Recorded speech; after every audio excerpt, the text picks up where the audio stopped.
Rabble, rabble, rabble, rabble, dinor. Rabble, dinor, rabble. Grouse, grouse, grouse. Grouch, grouch, grouch. Woof, woof, bark, bark. Anger, anger. You know how it is. I know how it is, D. I'm with you. I'm with you. Hello. Hello, everyone.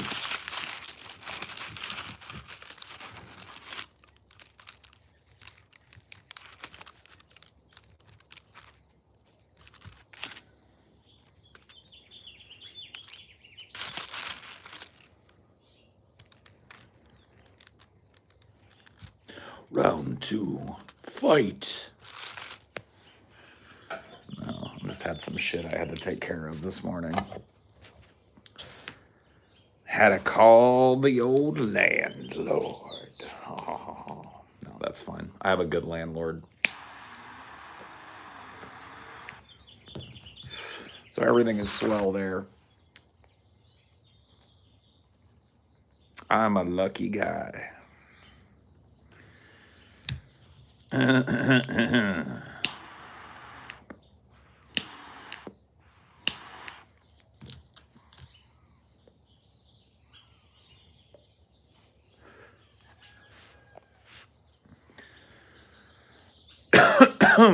Welcome back. Thank you. It's good to be back.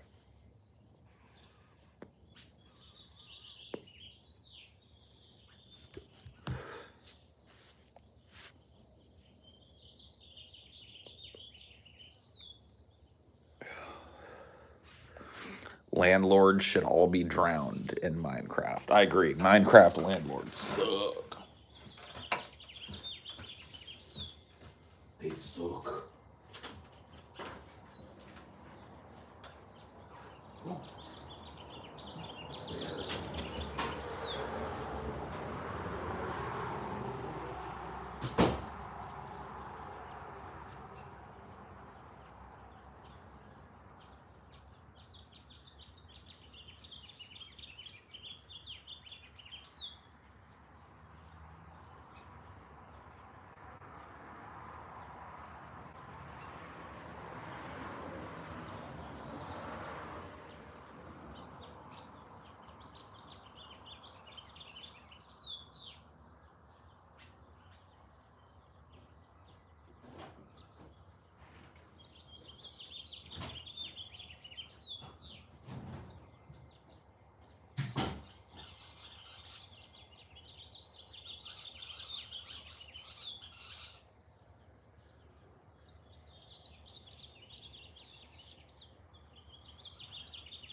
Looking at the top of a bucket and a mop, an illustrated book about birds. See a lot up there, but don't be scared. Who needs answers when you got words? Many a man has scaled the grand old face of the plateau.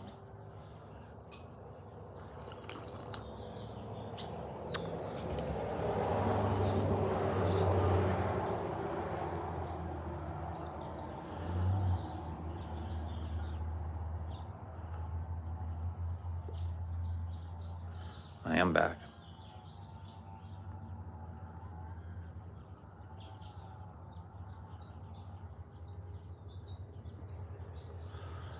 Good morning. What am I not kidding about? I don't know. I don't know, dude.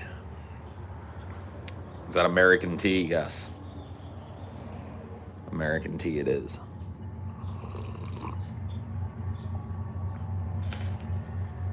I do have only the finest of pipe weeds. That is true.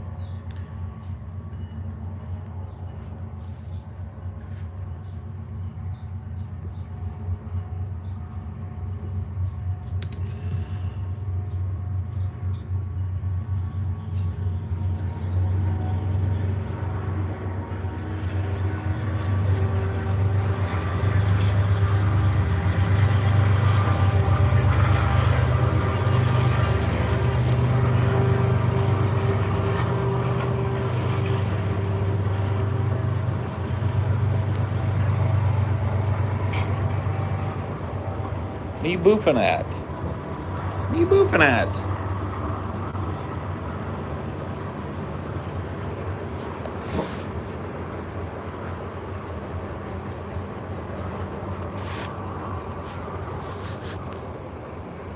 American tea. American tea. For you and me. American tea. American tea. Oh, yes. I do enjoy having a good old cup of the old chai in the morning. Shut up. You know what we did with your tea? We threw it into Boston Harbor. We made the world's biggest cup of tea in Boston Harbor with that bullshit.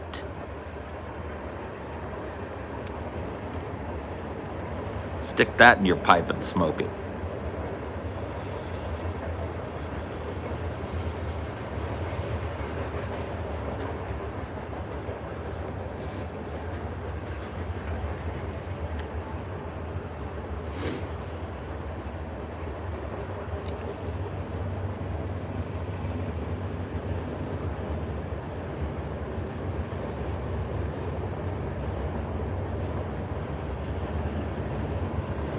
Hi there, you got a license for that tea? You got yourself a tea license? Ah, boys. Got ourselves an unlicensed tea drinker here. A scofflaw.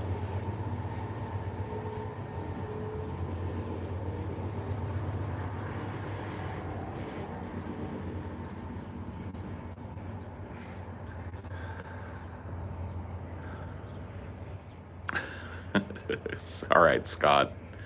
Getting a little too into the role play. Do I have a man bun license? Yes. I have hair long enough to need to be able to do it. Because I can't have my hair down all day, all the time. So yes, that's how you get your man bun license. It's like when people have a man bun but they don't need it, they've just got a little bit of hair. Just a little tiny bit of hair and they do the man bun anyway. Those are unlicensed man buns. This is just a utility man bun.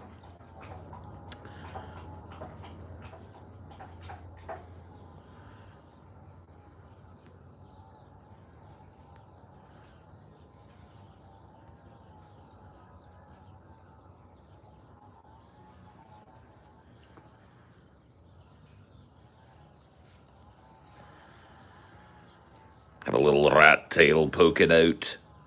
A little rat tail poking out. No one in the UK speaks like that anymore. We talk like this, innit? Hello, I'm from jolly old London town. Headed down to the shops I am. I'm allowed to go to the shops, am I not? It's a free country, innit? A free fucking country, innit, you fucking cunt? Eh? I can go to the shops. I'm gonna go to the shops and then I'm gonna stop by the pub and have myself a pint. It's a free country, innit?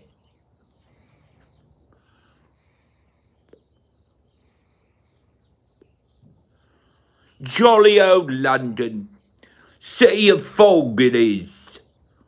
And I'm going to the shops today and no one's gonna fucking stop me then. Going straight to the fucking shops. It's a free country, innit? Do as I like. Do as I like, I will.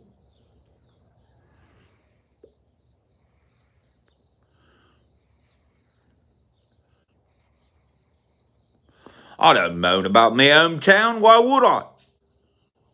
Fucking Slough's the best town it ever was.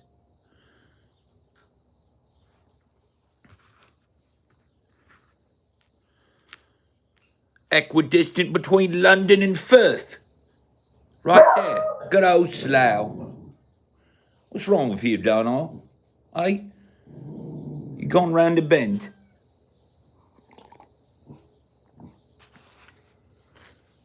Have you gone round the bend, Donald? What's wrong with you? Keep your little mouth quiet.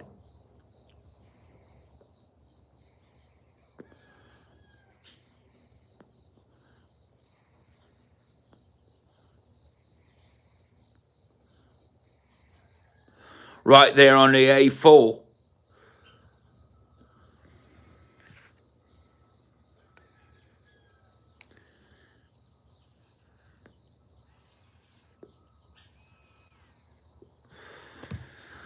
Oh, Slough, my kind of town, I don't know how anyone would put you down. Oh, Slough. Beautiful song.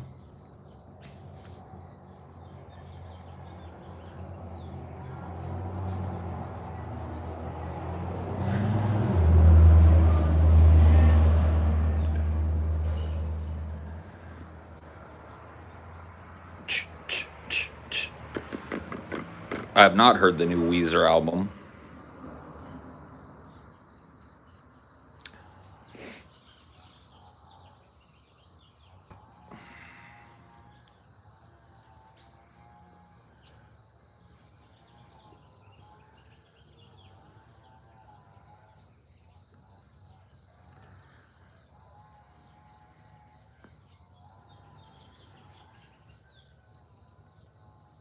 British people think England is hardcore. I know. Dude, listen to British rap if you want to laugh, dude. I'll fucking shoot you in the street, mate. I don't fuck around. Me and my fucking boy. It's just like, dude, I can't do it, dude. I can't listen to gangster words come out of a mouth that munches crumpet. Or French rap, yeah. Le suis le flux, dans le flux, le lavant de, it's like, oh my God, just stop it. Put a baguette in your mouth, fool.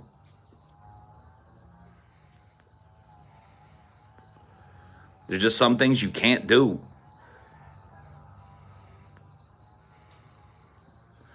French rap is da bomb. Oh yeah, bro. It's da bomb.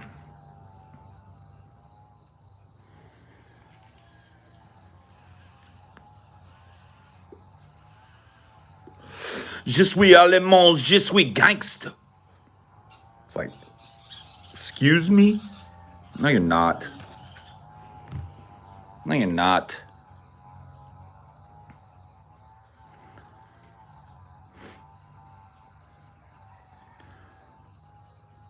I'm fucking odd, mate. Not over here, you ain't. Little croissant, yeah.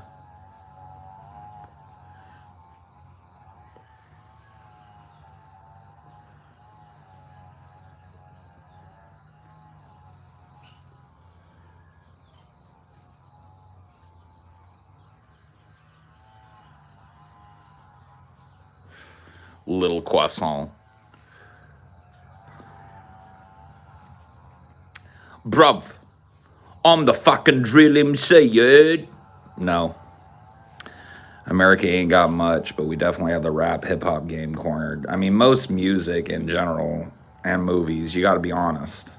Like entertainment in general, we got it pretty much locked down. I'm not saying like totally, but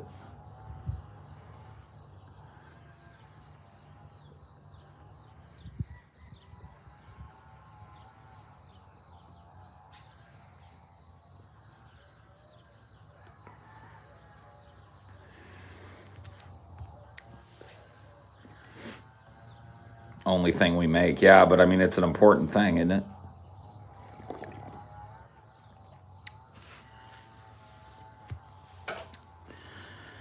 Actually, crime and gangs have gone off the charts in both the UK and France, largely due to American capitalism. Don't blame that on us. Don't blame that on us. You took the fucking poison pill. You could have decided, like, no, we don't want our beautiful country filled with rich fucking history to look like a goddamn American strip mall. You could have done that. You wanted it. You wanted to be like us. You wanted our cheap, greasy food. You wanted our luxuries and our electronics and our music and our culture and our movies, and you got it. Don't bitch. Don't blame the fucking messenger now.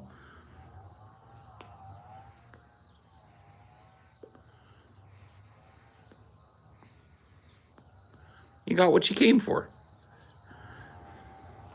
Now your country's a fucking strip mall. Now your country is a subsidiary corporation of the United States Corporation.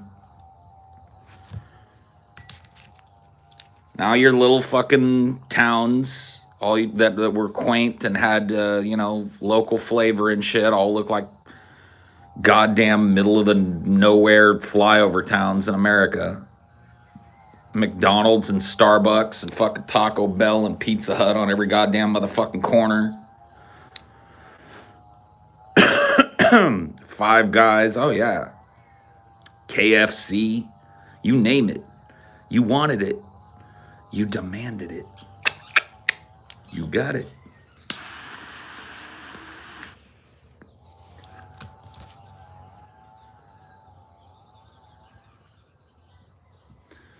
You wanted it, you got it.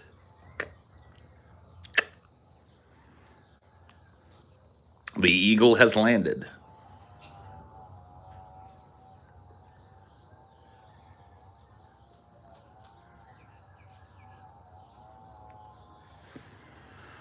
That's sad.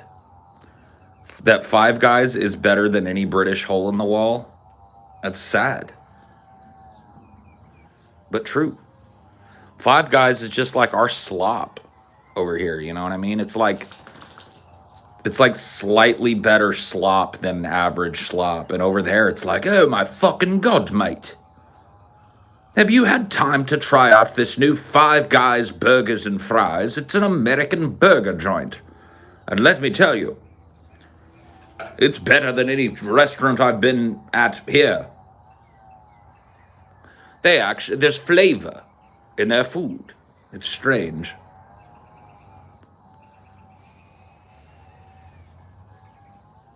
It's very strange indeed.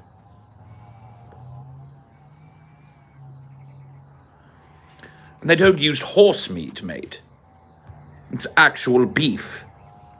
KFC is gross, yeah.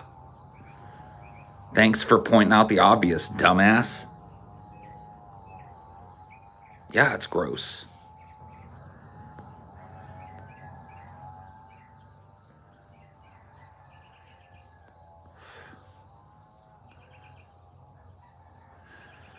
Americans are clearly jealous of Britain.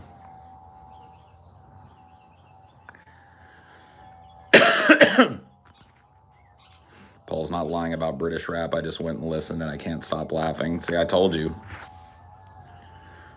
Is that my fart in the background? Yes. I'm letting out the world's fucking record fart right now.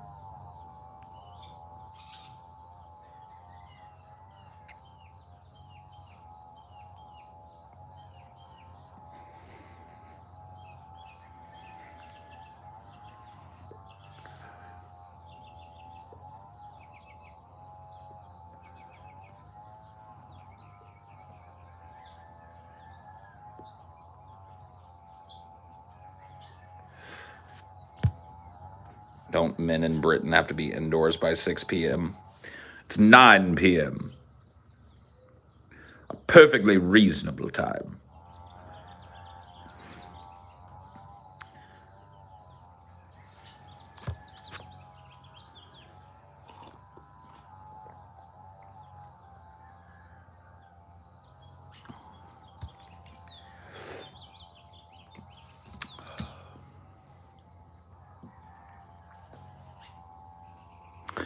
Well, well, well.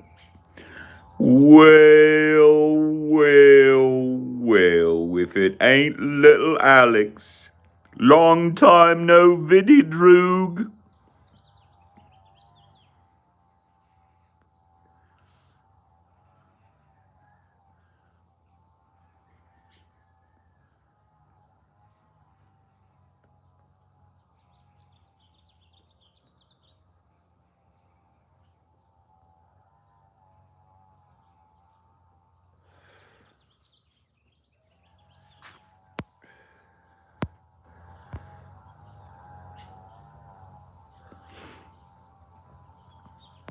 Favorite film? Favorite film? You're talking about Clockwork? Film. Care to video film? Hello, Amelia. Hello. Good morning to you, darling. Well, good morning to you. I'm doing a British show today. I see. Yes, that's right. I've revealed where we moved.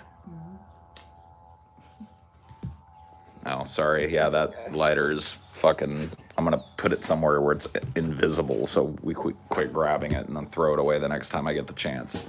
It's been haunting me out here for like 2 days.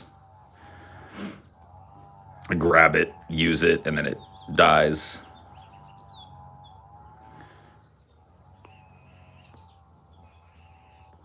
Like the Yellow King from True Detective. Yeah, that was a weird little quirk of his. Yeah. It's like this down-home Louisiana backwoods bayou guy, but he likes talking to his half-sister concubine in a British accent.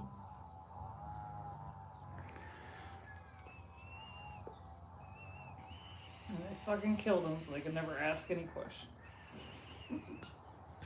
Yeah, I mean, I gotta imagine at the resolution of that case, though, that house turned up pretty much everything that they needed to know and the surrounding area. Yeah.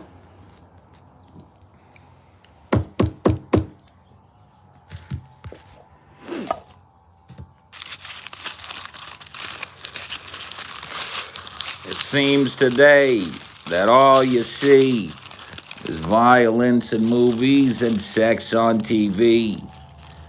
But where are those good old-fashioned values on which we used to rely?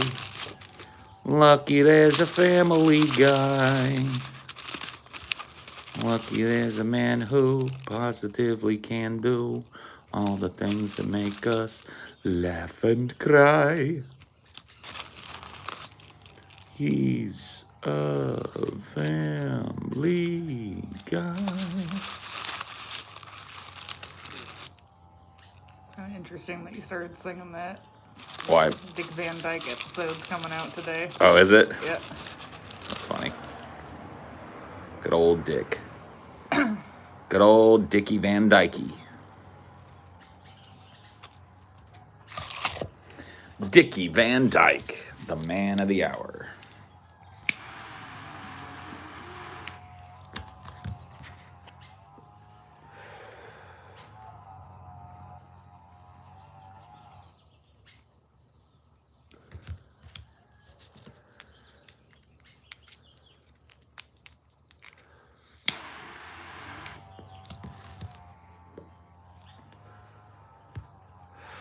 The Beauregard lyrics available? I don't think so, but like if you want to know what I'm saying in a song, just ask. I know my lyrics. Dickie Van Schlicky Flicky the Titty. That's a time. It's not a band, but that's definitely a time.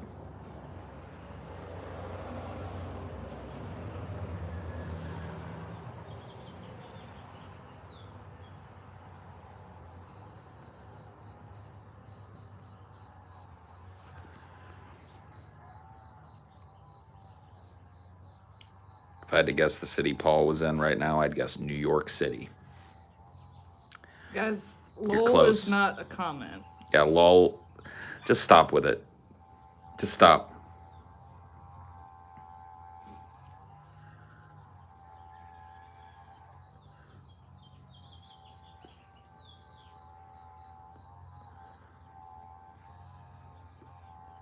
Still farting, by the way.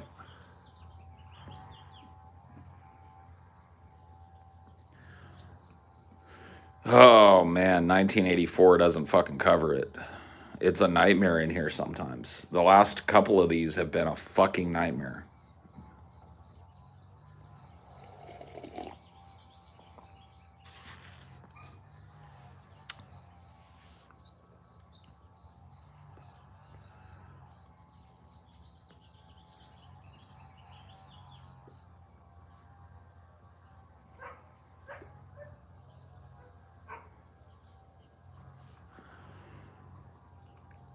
Have you ever caught picking your nose? Sure.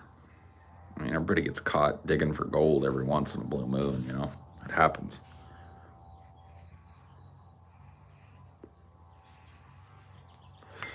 TJ has no chill about picking his nose. Like, if he's even semi-comfortable around you, he'll just dig all up in his fucking nose, like right in front of you, in the middle of a conversation. Be talking to TJ, and he'll just, like, fucking examine the booger, flick it away, the whole nine. He doesn't give a fuck.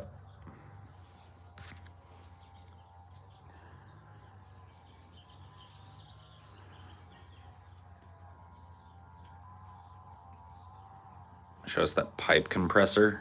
This is not a pipe compressor. This is a check tool. It's just used for different things. You've got this to kind of poke down through the pipe if you need to, this to load up some of the finer ground tobacco, and this to tamp it down. I mostly just use it for this and this little guy here. As long as TJ washes his hands after. Dude, are you kidding, bro? It's a pipe tamper, I believe. No, it's called a check tool.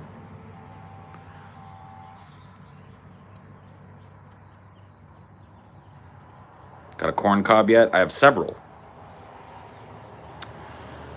I actually have several corn cob pipes.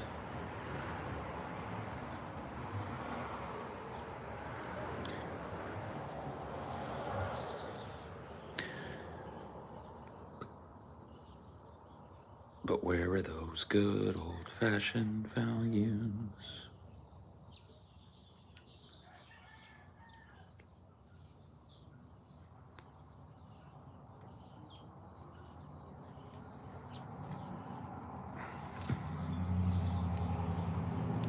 The fuck is going on with you people? What's happening? Civilization as we know it is collapsing. How are you dealing? How are you holding up here in the collapse of all things? How are you dealing with it? Is this how you deal with it? You come here?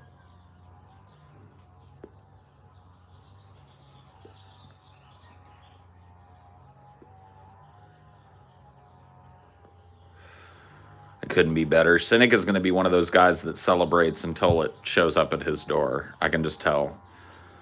Like, Cynic is one of those people that has to feel like he has to provide an impression that he's cool-headed at all times. You know what I mean? Like, I'm not bothered. I'm not bothered.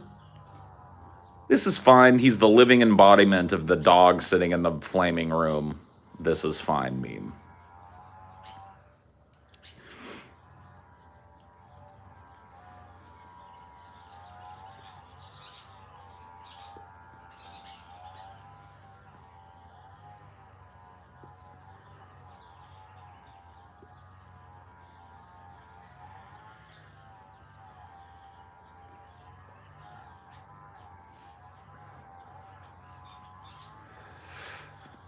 Anxiety through the roof most days, but what does it matter? I mean, it matters, right? It may not matter on like a fucking universal scale, but in your life it matters. You shouldn't say it doesn't matter. It does. That's the thing about ignoring. That's the thing about placating yourself in times like this. Is that you come to this self-deprecating position that like, oh yeah, the world's going to shit, but I'm just one person. What the fuck do I matter? You do. Your suffering matters just as much as the suffering of any other fucking human being on the planet. If you're having a hard time, it fucking matters. 100% matters.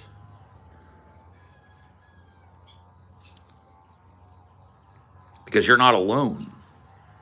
You're not the only person that feels hopeless and helpless and looking like you're looking down the barrel of a gun that could go off at any second. You're not the only person. Your suffering matters. That part of human nature matters and needs to be discussed. And no, cynic, I don't think you should have to walk around all hangdog all the time and be depressed. I don't do that. You can ask Amelia. She lives with me day in, day out. Do I walk around hangdog depressed all day, every fucking day about the state of the world? No.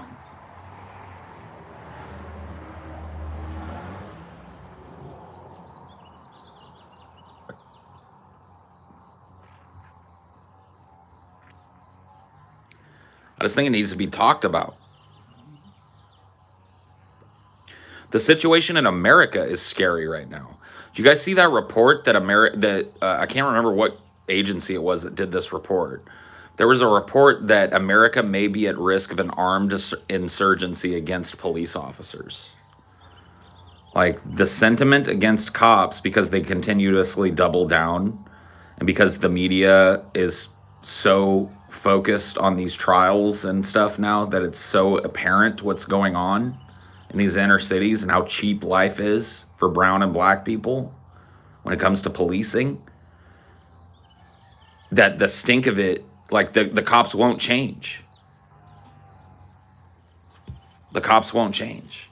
So we're on the cusp of a possible armed insurgency in America against law enforcement.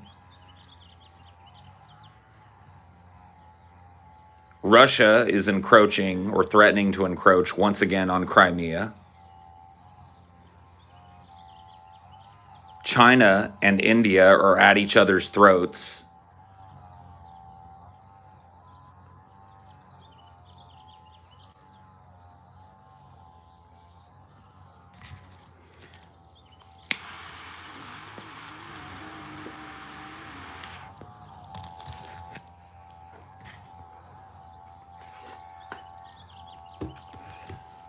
So nothing is fine.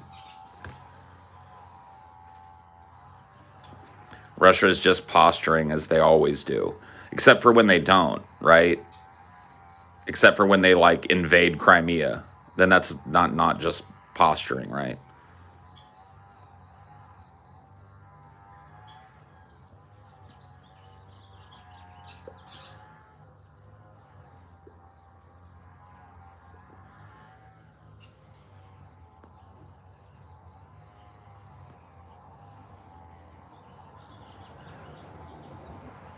I'm not worried because everything will work out in the end, bro.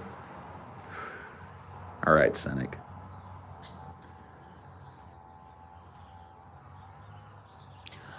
All right, Cynic.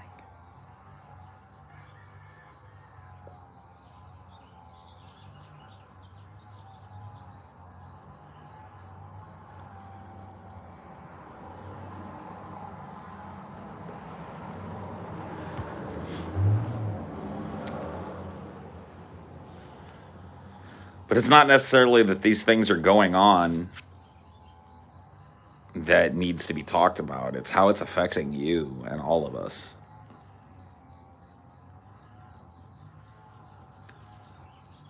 That's what everybody's hushed about.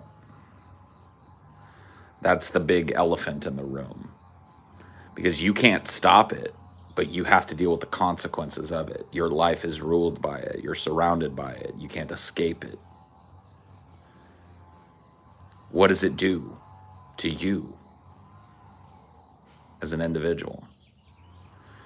And then extrapolate that out to our civilization? What does it do to individuals to live under this oppressive vulture capitalist, crony capitalist system that has taken over the world? What's it like for the average person? What is it like? The answer is it's horrible. And you shouldn't diminish your own suffering in the face of it. Yeah, some people probably got it worse than you, but that doesn't diminish your suffering.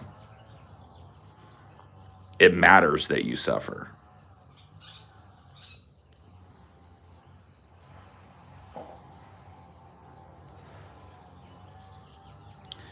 Part of why I'm anxious all the time is because I'm constantly worried that I'm going to get fired because I'm not quick enough. Yeah.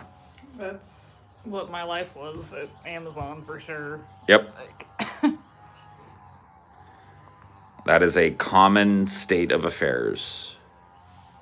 the efficiency and productivity trap.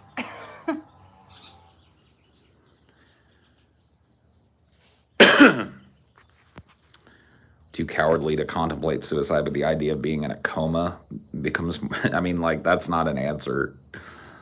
And neither is suicide.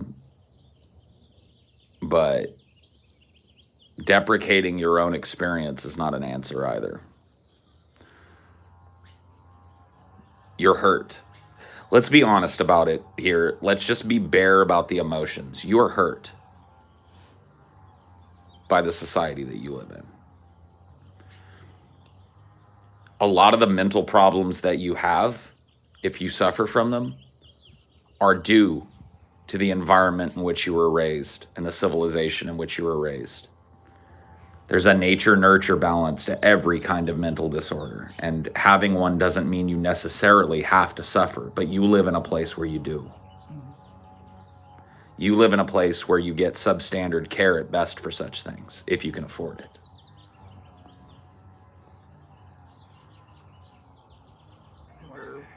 It makes it much harder to hold down a job because we put value on that over people's well-being. Of course. This is the truth of our existence, and to self-deprecate and say, oh yeah, it sucks, I'm anxious all the time, I fucking hate my life, but what does it matter? I'm just, whatever. No, it does. It does matter, because that suffering is not localized just to you. Your brothers and sisters, and when I say brothers and sisters, I mean every human being on this planet, with the exception of a select few, are suffering right there with you. They're in the same hole that you are, and we've forgotten that as people. Like, I saw something not super duper long ago, like 45% of people cry at work. Yeah, I mean, it's fucking insane. People are desperate. And that's really what I'm talking about when I'm talking about this, like, how scary it is to see the social climate in America right now. Because people are reaching a point where this veneer of everything being okay is starting to fray at the edges and completely crack for some people. And they're starting to see that this system that they put their faith into doesn't give a fuck about them. It's not coming to help. And the desperation that people are feeling is going up, up, up, off the charts, off the charts, off the charts.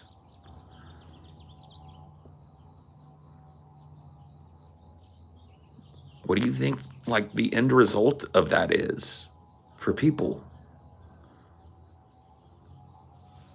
Like, is our let's talk about this. Is our happiness as people not the most important function of government? Should that not be the most important function of government? Like, that's in the fucking, the Bill of- Declaration, or the- the is it life, the liberty, yeah, right. pursuit of happiness. Like, We hold these truths to be self-evident. All men, you know the thing. yeah. You know the thing, right?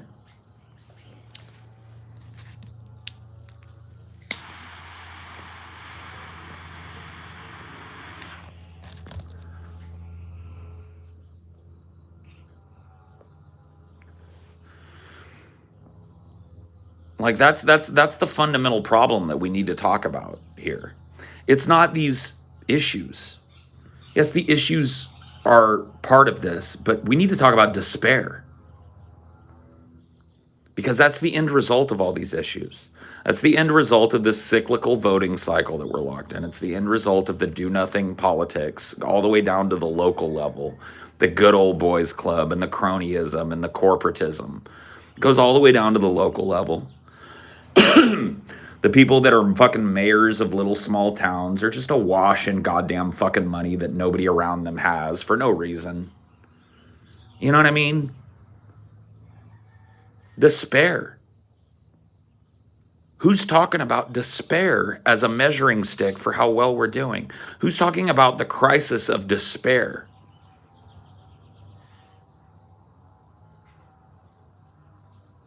Because this incremental change thing and suck it up thing is starting to sound like fucking hateful.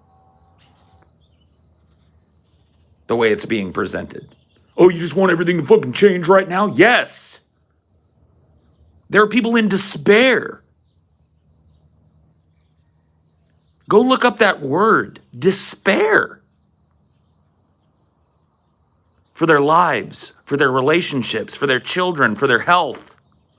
Despair.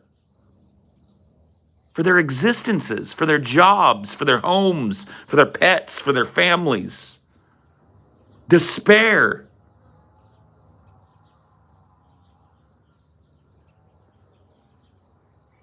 Where's incrementalism for dealing with despair? Is your life meant to be a slog of nothing but fucking drudgery and assholes shitting on you all fucking day? Taking and taking and taking and never giving? While you wait for some future generation to benefit from your incrementalism? What about the now? What about the people that are in despair now? What about the growing number of homeless in this country? What about the growing number of people suffering from untreated mental illness in this country? What about despair?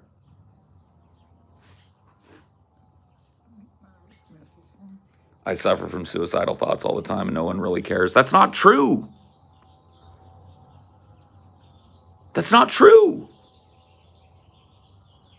That's a lie. That's a lie that's been told to you by the fucking civilization that you live in, that you don't matter, that what matters is the aggregate of all the work that we do. Fuck that. Your life matters. Every second that you have on this fucking planet is precious. That is why I'm such an advocate for labor. The most precious commodity that you have is not diamonds, jewels, it's not your house, it's not your fucking money, it's not your car, it's your time. That's what you're trading to these fucking companies. Your time on this fucking planet, it matters. And people do care. Thanks, Cynic, for the 1111.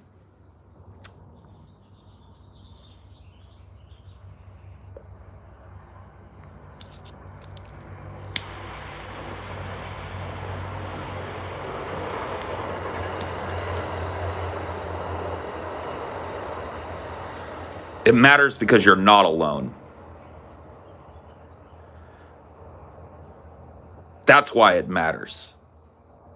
Because we, as brothers and fucking sisters on this planet, are killing each other and killing ourselves. We're in despair.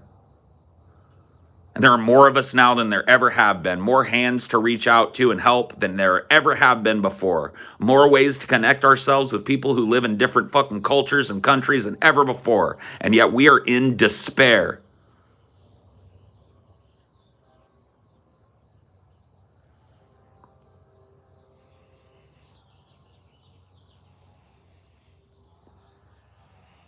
Yes, Ann Prim, we can change the system meaningfully without violence.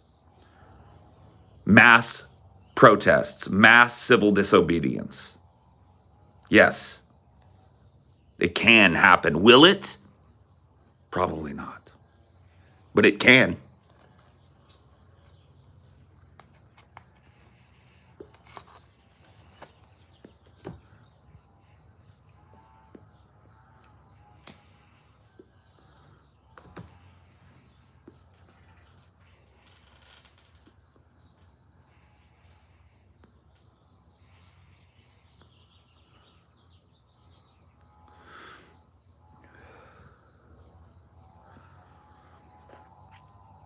The roadmap for such things has been written for us here in this country and in other countries. We have lots and lots of civil disobedience and nonviolent protests to look at in history.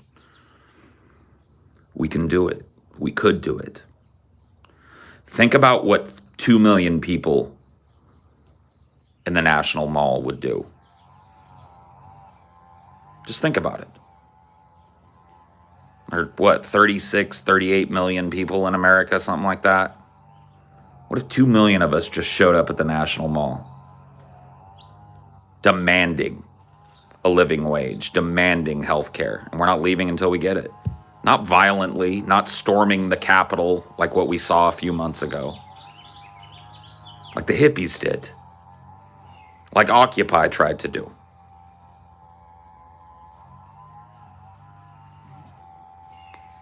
$300, right, sorry. I was missing a zero. Think about 2 million fucking people. Shutting Washington, D.C. down. Shutting New York City's financial district down.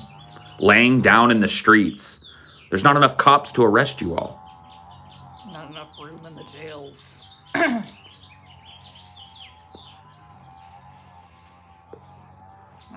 We have the numbers, and that's all we have. That's it.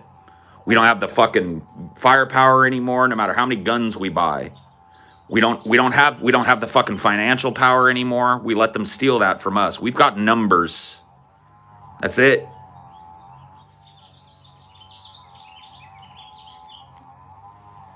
I hate to bring up like a cliche, but like Gandhi is a good example. I mean, look, Gandhi had his issues, but yes, Gandhi and the protest for civil rights that he led was largely a nonviolent movement, and he showed massive progress for his people as a result. The entire civil rights movement was predicated mostly on nonviolent protest in America. So you're telling me you can't make fundamental structural societal change with these types of protests? Yes, you can. Yes, you can. And we've got better access to fucking organization for those types of things than ever before. They did this shit back in the 60s and the 70s. There's no internet. There's no message boards. No DMs, no fucking Discord, no way to fucking talk to people outside of your city, let alone your state. And they managed to do it. Like, in-person collaboration is important too. Of course.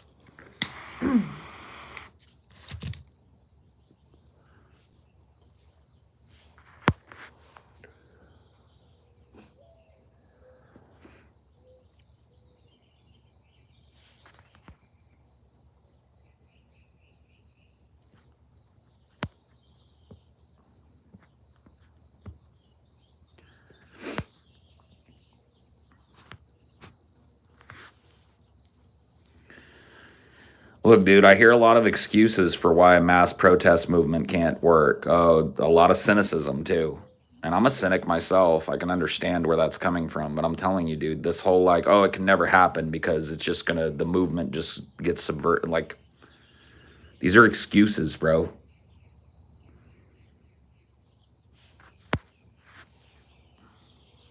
I wish people with larger platforms regularly advocated for these things, or maybe you just need Mr. Naughty Priest to sponsor your movement. The shit that I'm talking right now does not behoove a larger platform. People don't show up for this type of shit. Because I'm not giving you doses of hope. I'm not telling you that you can just keep living and that the despair doesn't matter and that the fucking lives of people that are being destroyed by the decisions that you're helping to make don't matter because incrementally things got 0.01% better. Like, that to me it's not leftism. I'm like, I guarantee Mr. Naughty Priest isn't enough to fund a protest that big. No.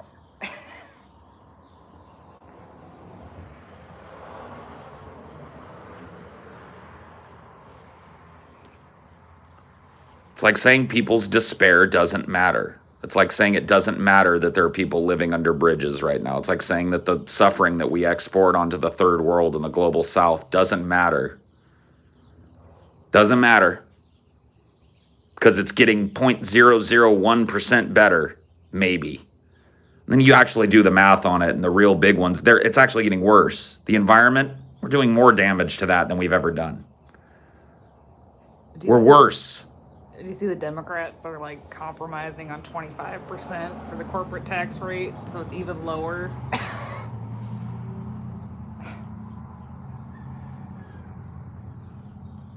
From 35 to 25 in the span of one fucking Republican presidency. Wasn't it going to be 28 not too long ago? That 3% fucking matters. Oh, it does. 3% when you're talking about billions of dollars in commerce, that's a lot of fucking money. Oh, yeah.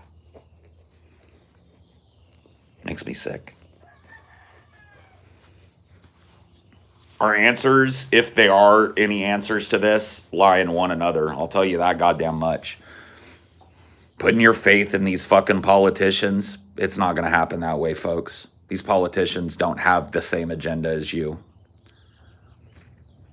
It's disgusting there's even such a thing as a job scare here in the U.S. Why is the choice of living here always boiled down to work or die? Because that's the system.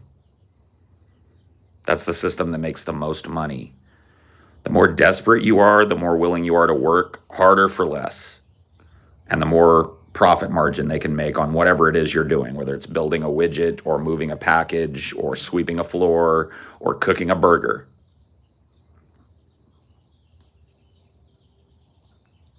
The less they can pay you for and the more that they can work you, the more money they make. Politicians, it goes beyond that, Joseph. Politicians claim to care about micro issues all the time. Look no further than the candidacy and actual serving time of one Alexandria Ocasio-Cortez. I want you to literally go back and look at some of her campaign talks, look at her campaign slogans, look at her signs that her campaign made, look at the promises that she made to the people in her fucking district. And then look at Alexandria Ocasio-Cortez now. A tool of the fucking establishment. A lapdog of Nancy Pelosi making excuses for border detention facilities.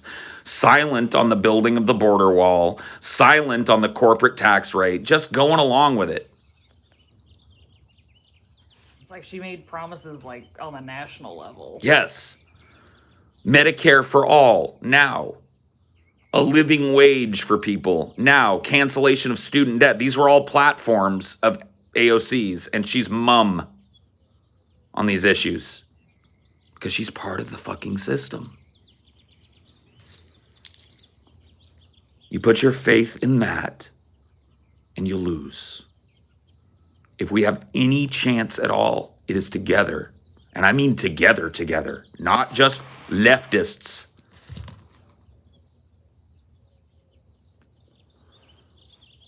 I mean together, all of us.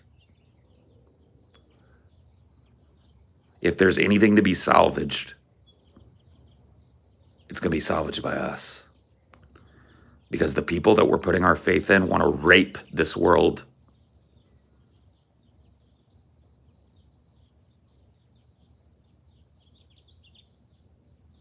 Make no bones about it.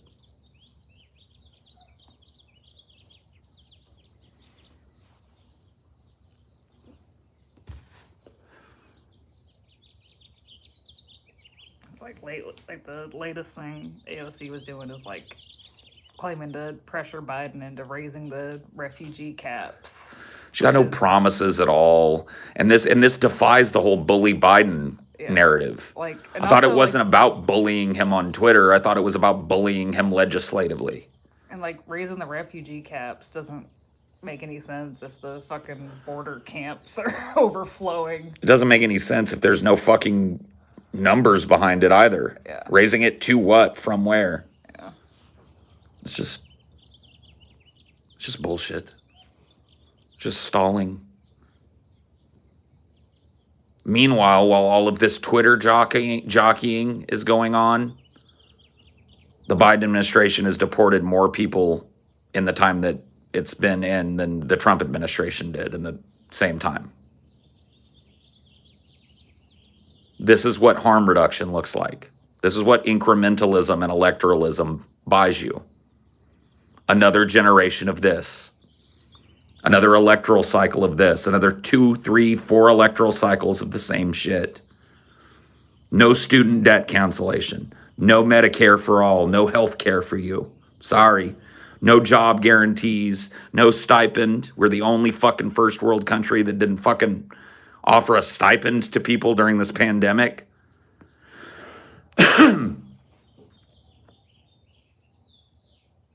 This is what it buys you. And what's the end result of all of that? It's not politics, it's despair.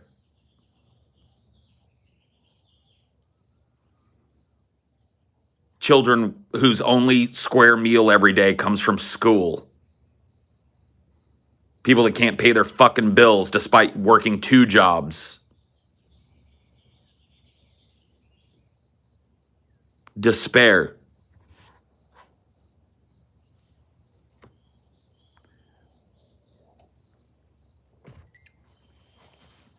And if you're going to tell me that it doesn't matter that we're looking down the barrel of, like I as a 40-year-old man, 41 now, am looking at young people going like, yeah, you just have to live in despair, but then maybe a generation or 2 after you, things will be marginally better. Fuck you.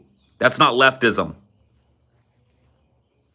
Those people's lives matter. You young people that are out there listening to me, feeling despair, you matter. You're coming up after us. And we're leaving you in despair. My generation is starting to croak. And we're leaving you in despair. And you want to tell me it doesn't matter? You want to tell me incrementalism and the slow change of electoralism? Making bets on the AOCs? You want to hear that from me as a leftist? No. I will not advocate for a system that's going to step on your neck like it stepped on mine and stepped on my parents' necks. My grandparents' necks. The story of my family on both sides is poverty. Crushing, boot heel poverty.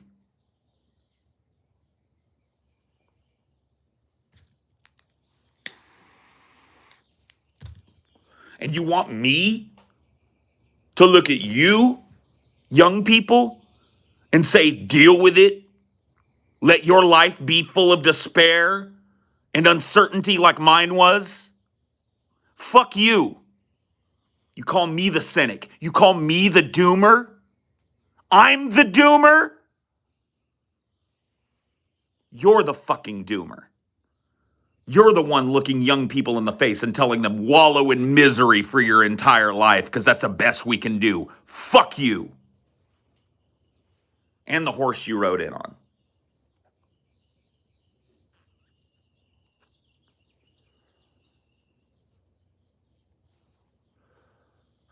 I won't do it. I won't look at the generations coming up behind me and tell them that they are fucking doomed to a life of drudgery and exploitation. I won't do it. What we need is an American Lenin. We need another American Revolution in Minecraft. Yes, we do. In Minecraft. Only in Minecraft, though.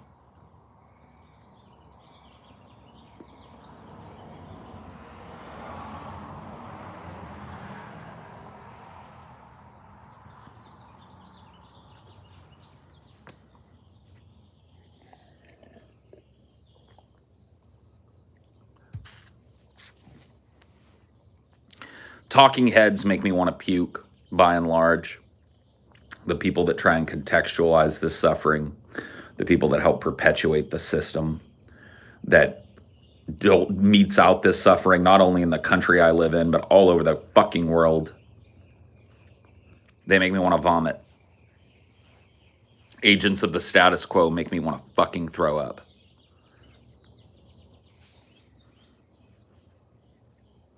I'm all for it. I'm all for a third option. It's part of my fucking long-term like labor plan. I think that a new national labor movement needs to come with a workers' party. I think that if we're going to engage in electoralism, it should be to, as leftists, jump ship from the corporatist fucks. And see, a lot of people go, well, we can't do that because that means a Republican wins. And they want to argue about there being a functional difference. So they pipeline all of your political activism into this corporate nightmare. Fuck that. We need a labor party in this fucking country. We need to show the DNC that they're not going to win elections anymore with Joe Biden and Kamala Harris.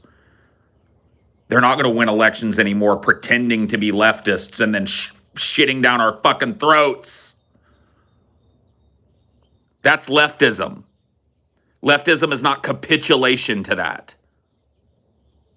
Yes, I'm 100% for a third party.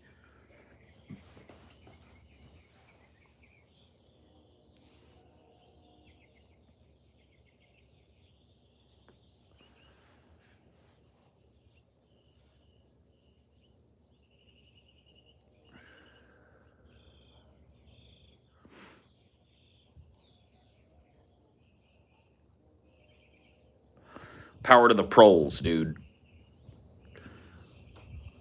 Power to the fucking proles. Why didn't you vote green in 2020? Because we need a new party. We need a party focused on labor and backed by a national labor movement. Until I can have a candidate like that, there's no point.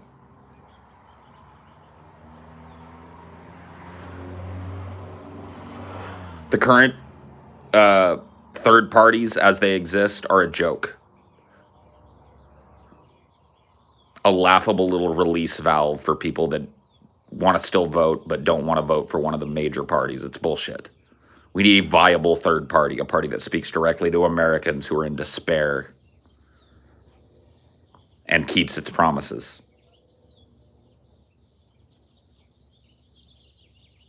I'm all for it. I don't know how feasible it is, but I'm all for it. 100%.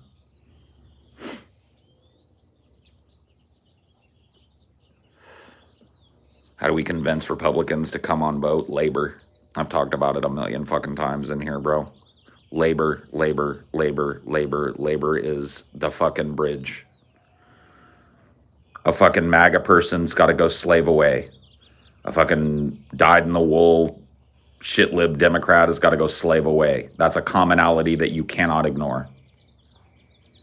Labor. It's the bridge.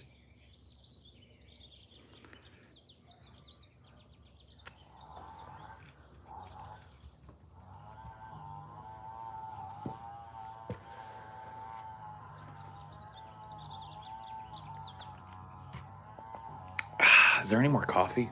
Yeah, I think there is. You need 3 cups. Dope. I'm gonna go get a little more. You want a little more coffee too? Sure. I think I left my cup in there though.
Gotta come out, you gotta come in.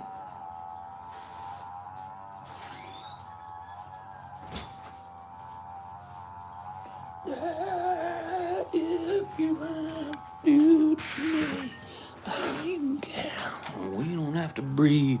We can buy a house. We can build a tree. I don't even care. It don't bother me. She said. She said.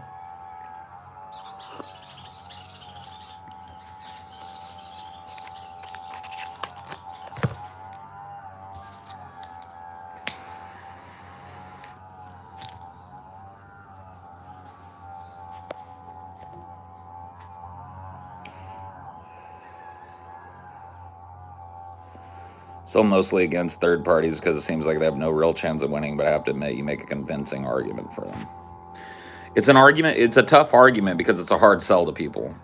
Workers have three things going for us, and the corporations are actually threatened by it. Our numbers, strong local community ties, our creativity. Yep. It's a tough sell to people because the incrementalist idea is we have to continuously vote in the lesser of two evils, even if it's only 0.01% lesser, because that is worth doing. They don't look at the long game. They don't look at the idea of neutering the DNC, making it unviable to the point where people start to jump ship, showing them that they can't scuttle our fucking candidates anymore, showing them that we're not going to suck up the thin corporate gruel. Look who they primaried, Joe Biden. And then he picks a vice president, not Bernie Sanders or one of his major fucking opponents. He picks Kamala Harris, somebody that didn't win a primary in any state. Somebody that the voters clearly did not want. And now she sits on the fucking throne with him. And people want to tell you that's the best we can do as leftists electorally. I say no.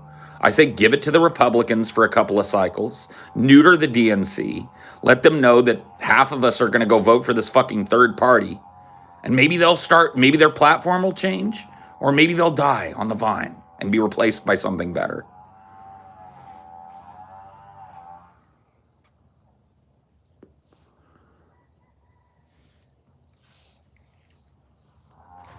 Yep. Kamala was the ace in the hole, dude. You've got to have an ace in the hole. A little secret that nobody knows. Ooh, ooh. See, but people don't want to talk about this because they want to act like trans people and gay people are going to be rounded up in camps if there's like 3 Republican presidencies in a row. It's just fucking hyperbolic nonsense. They want to act like black people are going to suffer more, or immigrants. Joe Biden is deporting people faster than Trump did. Go look at how many people Joe Biden has deported to Haiti in the first 3 months or 4 months of his presidency. Go take a look.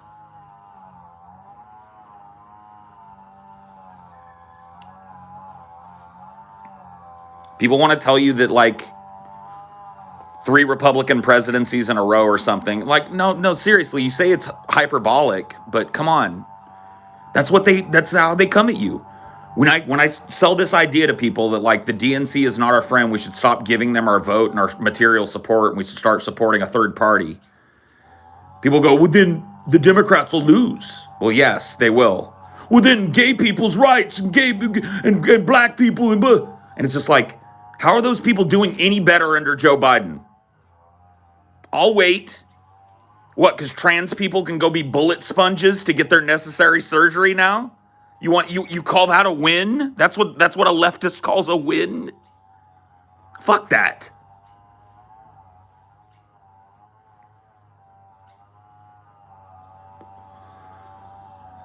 The DNC is not going to change. You think they're going to offer up a better candidate next time around? You think after Joe Biden drops the ball, either in this upcoming 2024 cycle or after his second, you think when that happens, they're going to primary like a Bernie Sanders? No, they're not. Meanwhile, despair. 4 years of despair under Biden. 8? Because I guarantee you all these voices that told you, take the despair. Make the 0.001% harm reduction vote. Those people are going to be telling you to do it again in about 2 years. They're going to come right for you again, young people, and say, do it again, young people. And guess what they're going to do the next election cycle and the next election cycle? I'm 41. It's like a broken record skipping when I hear it. You think this is new? You think the arguments these talking heads on the left, bread tubers they call themselves, are making are new? Little baby steps, little incremental change. Oh yeah, Joe Biden sucks, but sucks marginally less than Trump, so victory. You think this is new shit? Nope.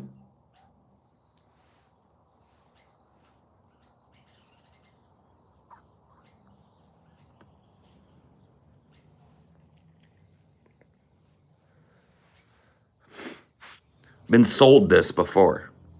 I've been sold this product before. And guess what? The place we are now, you want to blame anything? Blame that.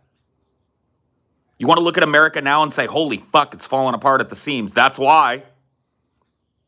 Because leftists in this country fucking settled for thin corporate gruel cycle after cycle after cycle after cycle at the behest of people that they thought were smart.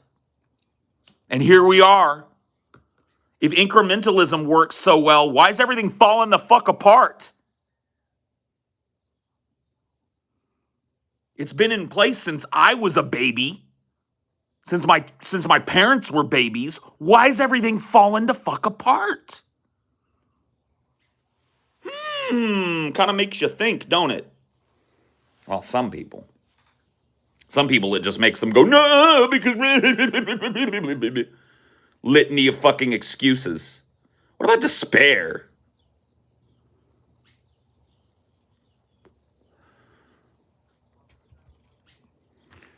My contention with the let Republicans have it for a couple of cycles is the amount of power they already have, e.g. the Supreme Court being 6-3 Repub and bills like the 1776. Dude, I'm fucking with you there.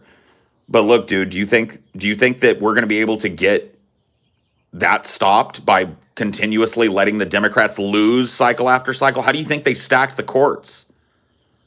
Because the Democrats are just so good at losing. We can't hold on to power for long enough to get anything done. And there's no real political will at the top level to get anything done anyway. Joe Biden told his donors before he was ever even the fucking Democratic nominee, nothing will fundamentally change under my administration. So what's the difference? Is my fucking my counter to that. What's the fucking difference? Cynic sent a super chat. Okay. Did I miss it? I was wondering what the lyrics are in Beauregard in the line right after I'm trying to keep this soggy now. Hop in the whip and I'm looking for skins. So hop in the whip and I'm looking for skins. I got acquaintances, I ain't got friends. Came up so fast, came down with the bends. Came on the scene, you came to the end. There you go. Now you have it. You can't keep up with these super chats today. There's a lot of them flowing in. You got the $10 one, right? Huh? You got the $10 one, right? I think I did. Yes, I just talked about that one. So we're good. We're caught up. Super chats are caught up. I'm going to pack myself a little bowly bowl here. A little keefy bowl, I think, sounds in order.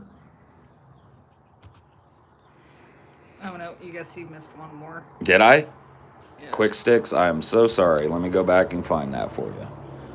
If a labor movement and party rises in America, don't let happen what happened here in Britain, a Margaret Thatcher type neoliberal. I mean, that's, good point. The labor movement was at one point, and I think probably still is, very strong in the UK. There are a lot of really strong labor advocates in the UK. Some of the great labor songs come from the UK. Good old Billy Bragg. There is power in a factory, power in the land, power in the hands of the worker.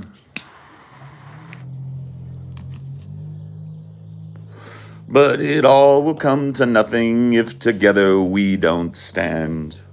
There is power in a union.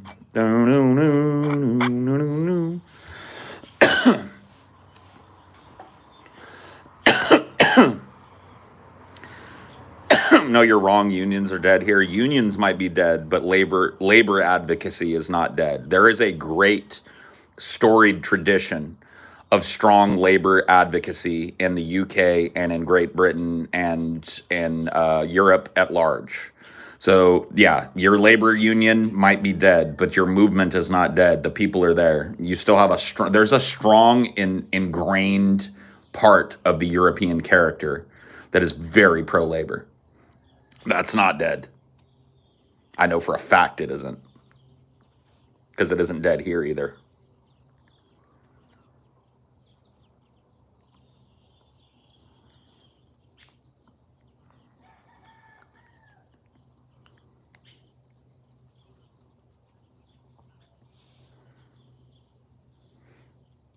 You don't get me, I'm part of the union. You don't get me, I'm part of the union. You don't get me, I'm part of the union till the day I die. Till the day I die.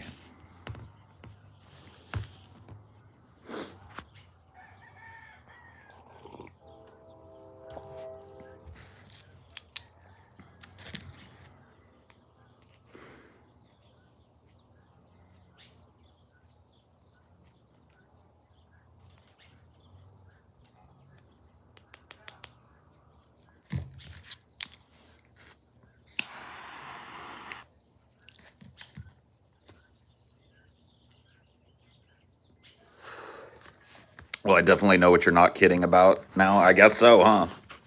I didn't plan it that way, but now you know what I'm not fucking around about. I'm sorry to hear that the labor movement died, my friend. It happened here too. But your contention that there's nobody in your fucking country that cares about labor, that's willing to speak out and stand up for it, is bullshit. I know the heart of a worker. See, I come to you guys as not really an expert in anything. I'm not a college educated person. I have some limited college, but I'm not a college graduate. I've worked odd jobs that require certain types of expertise. But I don't come to you as an expert in anything, but I will tell you one thing. I know the heart of a worker. I was raised in a union household. My veins pump with the blood of organization and unionization and collective bargaining. I grew up in a union hall. I grew up watching men and women advocate for their own rights in messy and contentious meetings. I watched it. I know it. I feel it. I know it's there. So you can be cynical all you want about the death of the labor movement. I know it's there in the hearts of the people. It just has to be awakened. People have to be reminded the power that they have.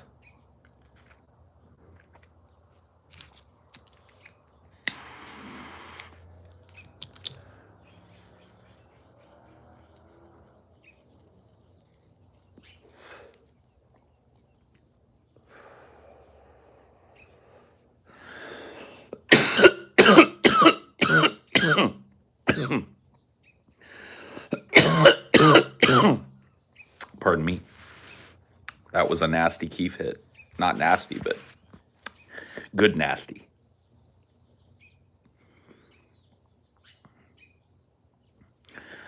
So yeah, I don't come to you as an expert. I'm not an expert in leftism. I'm not a historian. I can't quote fucking Marx and Lenin all that well off the top of my fucking head.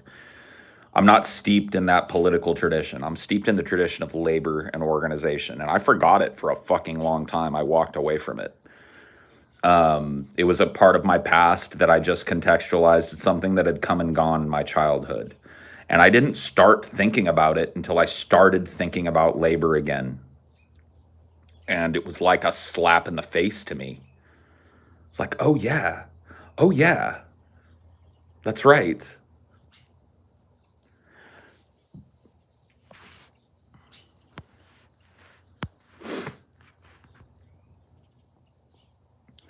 Joe signed a bill that secured accounts for union retirements that were failing, but other than that, he's failed to make good on promises to the AFL-CIO. Yeah, and he will continue to make fail.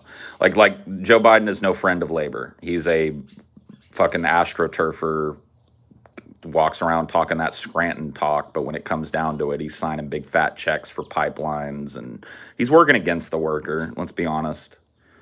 Little crumbs here and there to keep the structure, to keep the release valve for people that are still in unions that have the ability to fucking rabble-rouse a little bit. It's bullshit, dude. It's all fucking bullshit.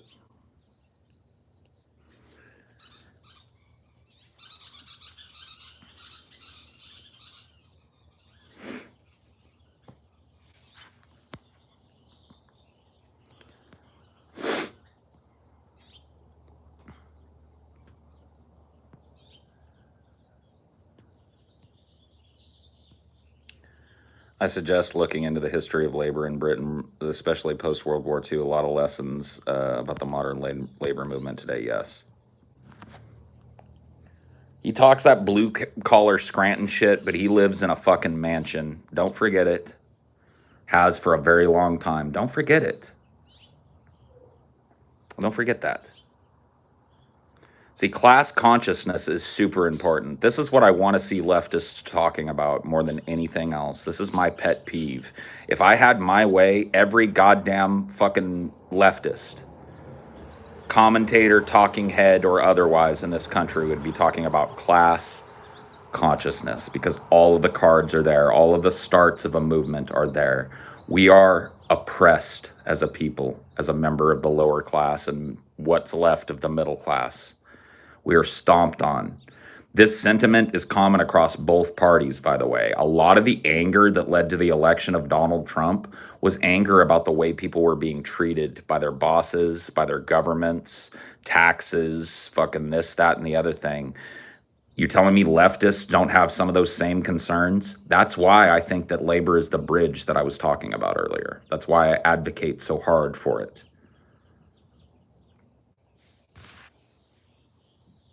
And that's why it makes me fucking sick when I see BreadTube making excuses for shitty fucking shitlibs and telling another generation of young people to suffer and to not stand up for themselves. I can't do it. I feel like, honestly, I would be betraying you, those few of you that actually sit and listen to me, by telling you that. And I argue with you about it, right? I get called all kinds of shit, and I'm not trying to fucking play the sad violin here, but I just get I deal with a lot of shit for believing what I believe and being unapologetic about it.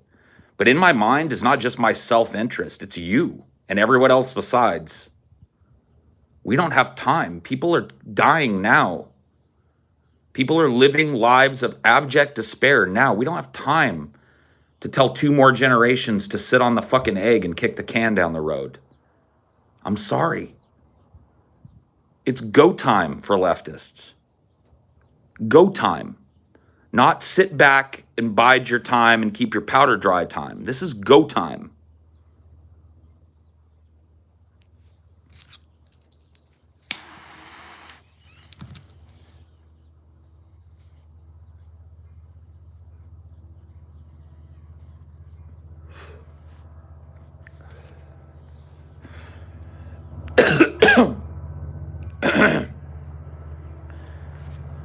Britain had the highest levels of state and worker ownership outside of the Soviet Union through the 20th century, but you can get carried away with that.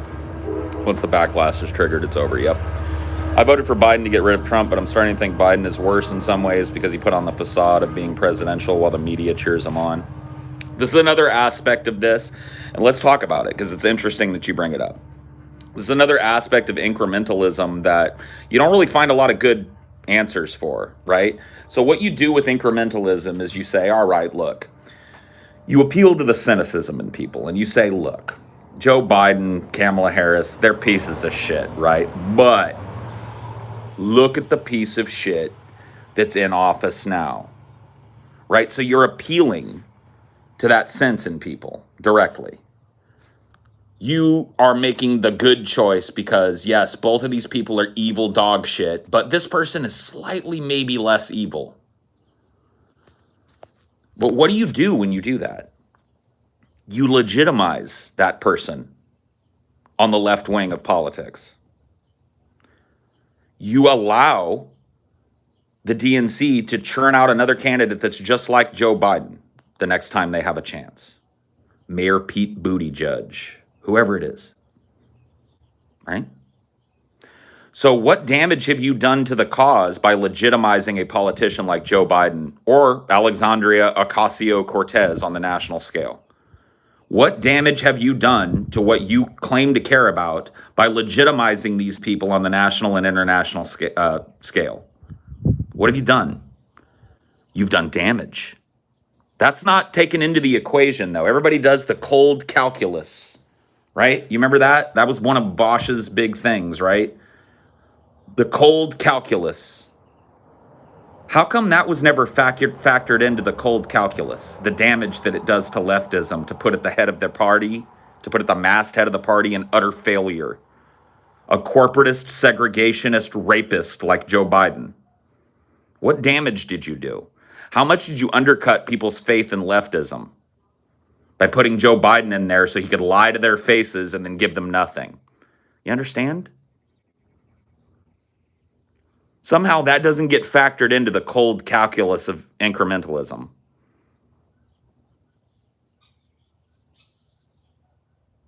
A lot of things don't get factored into the cold calculus of incrementalism, like the suffering of immigrants under Joe Biden, which has increased, not decreased, since Donald Trump's presidency ended.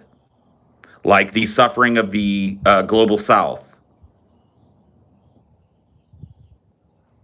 unabated. Like the suffering of people in Syria when bombs fall on their country, unabated. Like the suffering of people who live in occupied countries where American soldiers patrol their streets in military vehicles with fucking AKs and shit slung around their fucking shoulders, dressed in full riot gear like they're stormtroopers. Unabated. Where's that in the cold calculus of incrementalism? I share your frustration of being gaslit by leftists who ask us to support an anti-worker party and then extract no concessions in our support. Right. The real indirect damage of incrementalism is lost time. Voters are invited to participate in the exportation of violence down the hierarchy over time. Right.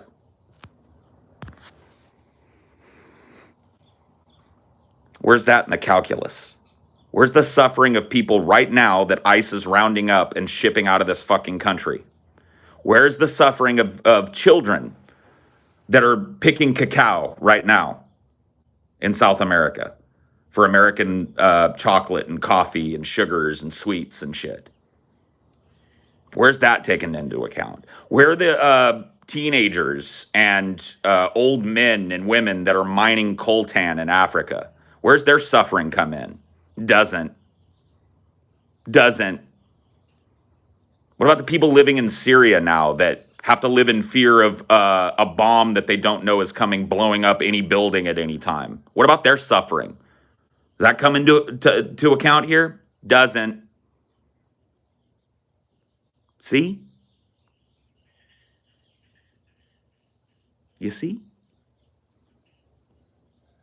The DNC hates AOC, though. Have you ever heard of controlled opposition? You should look up controlled opposition and read that and come back and tell me what you think about it.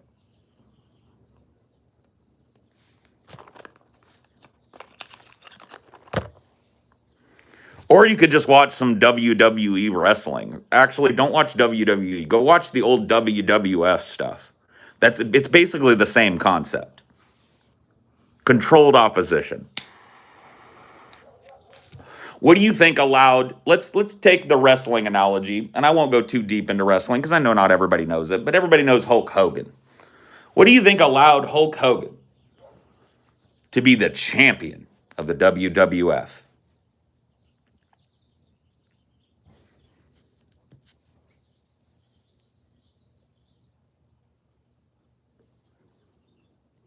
What do you think it was? Coke? Okay, that played a role. But what do you think it was? What really was behind Hulk Hogan becoming the champion of all champions? Right, it was Andre the Giant controlled opposition, somebody that had been milked as a hateable character at this point in his career, was put in front of people so that they would boo him. And what he did was agreed to give up the strap to Hulk Hogan. So it was all planned behind the scenes. But for the audience, it was legitimate. And so it was very easy to support Hulk Hogan over Andre the Giant. Controlled opposition, you see. You knew that Andre was going to drop the strap. AOC is the same thing. AOC is not hated by the leftists or by the DNC. Not at all. AOC is a useful tool to pipeline leftist support into centrist policy. Ethics about deducing the patterns of behavior that produce the least amount of suffering, choosing the lesser evil, the refining of governing, must chiefly be about reducing the suffering it generates to produce stability. Right, I agree. I just don't agree that the way that we're going about it is reducing suffering for the reasons that I've just given. And if you didn't hear those, if you're just brand new to the stream here, hit the old rewind, and listen.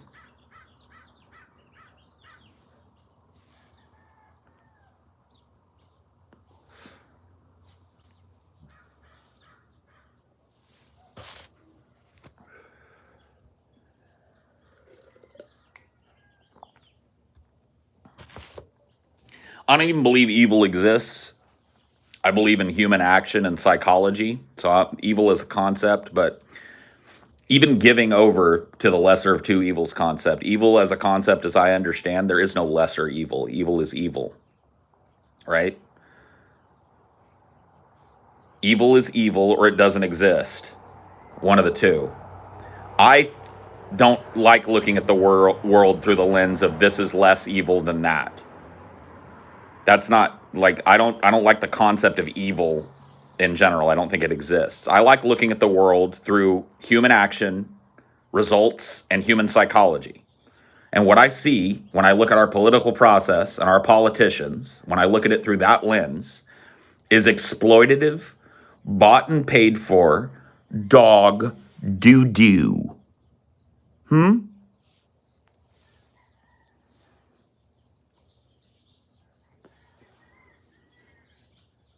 Broken promises, corporate support, endless cavalcade of nonsense. That's what I see.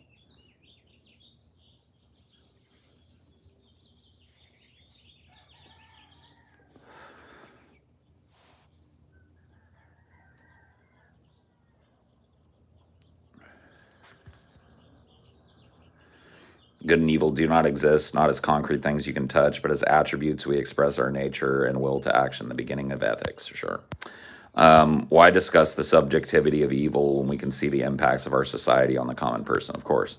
Did you hear Amazon drivers basically have to pee? Yes, I did.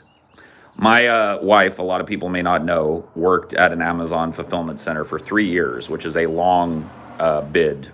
The turnover rate at Amazon fulfillment centers is insane. So she has a lot of insider knowledge. I actually did a stream with her where I asked her some questions and just let her talk about her time at Amazon.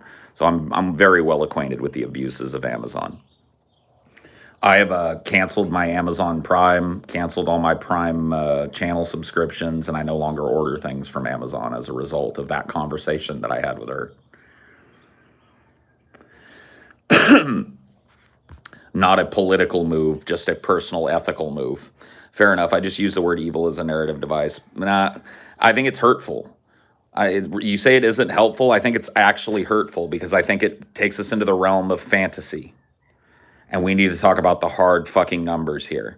Like I don't mean to fucking just like badger Vosh on this or whatever, but he talked a lot about doing the calculus. And I talked in this stream a lot about how a lot of numbers were left out of that calculus. So that's what this leads to. It's hurtful to portray the world as evil versus good. It's hurtful to portray the world in degrees of evil. We've even given up on that. It's not even evil versus good anymore. It's degrees of evil now. This is hurting our ability to make actual substantive change. You feel me?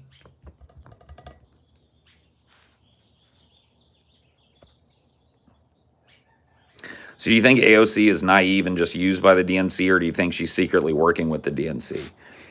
¿Por qué no dos? That's my question to you. Why can't she be being played like a fiddle and not really know it, and kind of in the back rooms knowing that she's compromising her constituency? ¿Por qué no dos?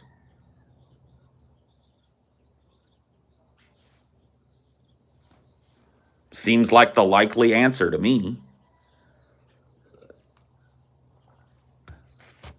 I'll tell you this, AOC is very, very concerned about her fucking public perception and her public face and being a public face. You don't think that that comes with some compromising of constituency? She's got to be popular. In order to be popular, she's got to play ball. In order to play ball, she's got to compromise her constituency. And the cycle continues, motherfucker. You don't think she's got ambitions? You think she's going to climb the fucking disgusting, decrepit corporate ladder that is government politics in America by being the rabble-rouser she promised us she was going to be? Sorry. That's not how it's done. That's not how it works. Sorry to burst your bub. A couple of streams ago, I had Amelia out here. She played a word salad answer that she gave on Israel-Palestine, where she said absolutely nothing. She went on for like a good solid 3 minutes, and it was just blabber. Literal blabber, no joke. You can go listen to it. Just Google fucking AOC, Israel-Palestine word salad. It'll be the first thing that fucking comes up. Fucking insane. She babbled. She knows she doesn't care.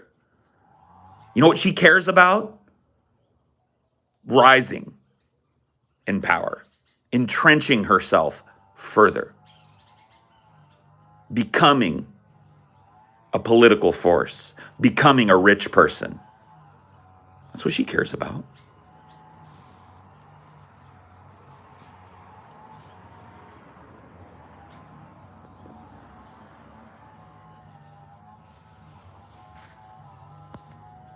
When it comes to Israel, you have to think of the why and the what, but not the what ifs. Yeah, basically. It was fucking insane. I couldn't make heads nor tails of anything she said. It was literal fucking nonsense babble. And this is a major political issue that a national political star can't give an answer. It was literal like fucking Sarah Palin levels of blah, blah, blah, blah, blah, blah, blah, blah, blah.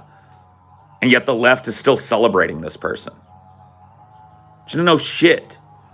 She spent 3 minutes saying nothing. Are you telling me that's a politician that's there to fight for people? Or is that a politician that wants to walk that thin line so they don't actually take a position? Because we got to be nice to Israel. But we got to look like we kind of support the Palestinians too. So it's not about the whats, it's more about the hows. And really, to get into the hows, you have to talk about the what ifs. What? Where do you think that fence sitting comes from? What do you think? Here's what Alexandria Ocasio-Cortez should have said if she is what people think she is. Let me give the answer.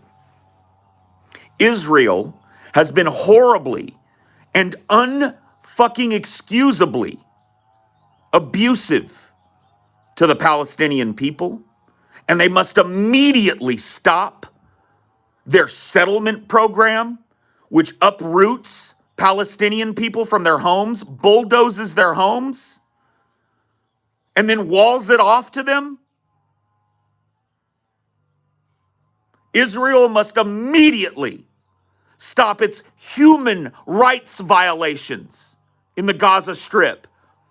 Period, motherfucker. That's a leftist. What did she say? Well, it's the situation is what, and a lot of people focus on the how, but it's what. Fuck you. Equivocator. Capitulator. Collaborator.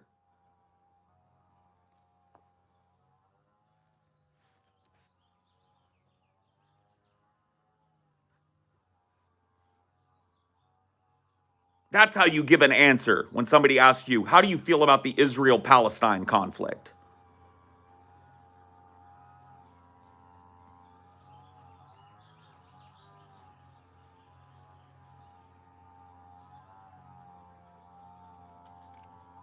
That's how a leftist answers that question. So what's that make AOC then?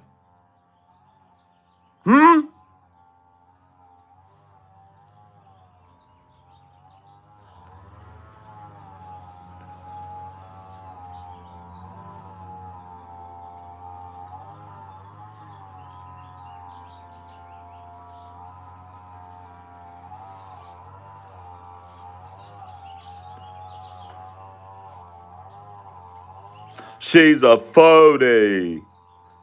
AOC's a big fat phony. Hey, everybody, look at this fat phony. Based leftist union advocate Paul destroys lib AOC. Oh, shit. The clickbait title has been decided. Whatever.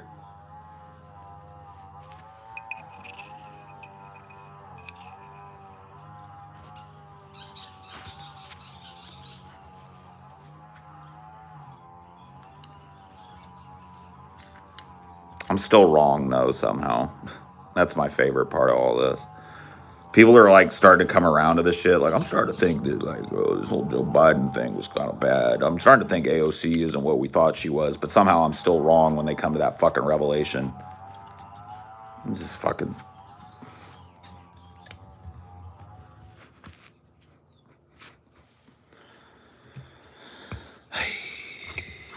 Whatever. Such is life.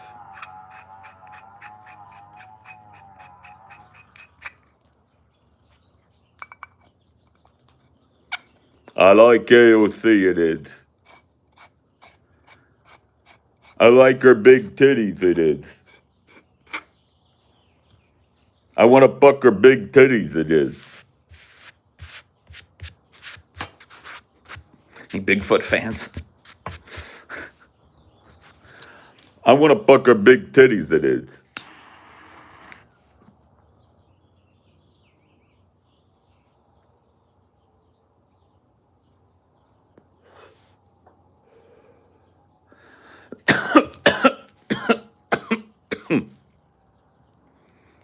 I got a big dick, it is. I got a big 13-incher, it is.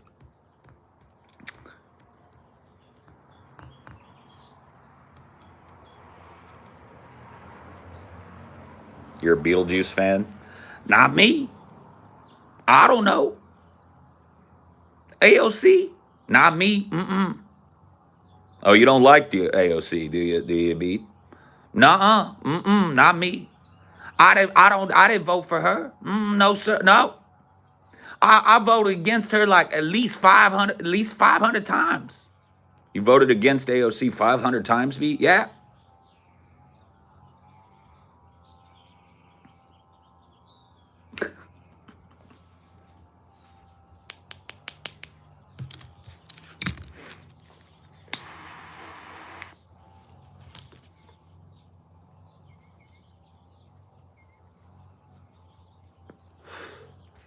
Seems like in a lot of left-wing circles, if you criticize AOC, you're immediately compared to Jimmy Dore. Whatever.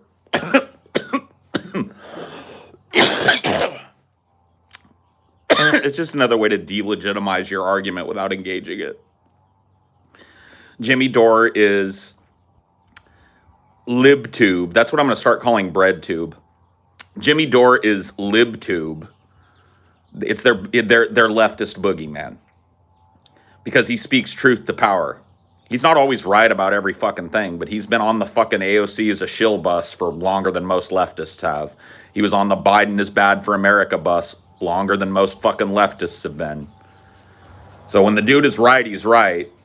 But LibTube wants to cry about fucking Jimmy Dore all the time because he won't stop being right. That's where I stand on Jimmy Dore. He doesn't shut up and capitulate to their stupid, invalid arguments. He just keeps talking about what's going on in politics and how people are fucking you over. And he won't shut up, even though people keep telling him to shut the fuck up. He won't shut up. That's why LibTube hates him.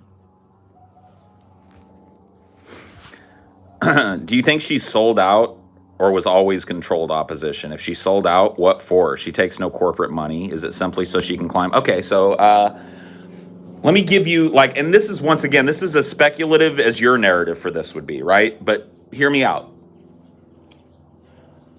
AOC started with the best of intentions. She saw an opportunity to take this kind of shininess that she has, this outgoing and affable personality that she has, and maybe become a political force with it.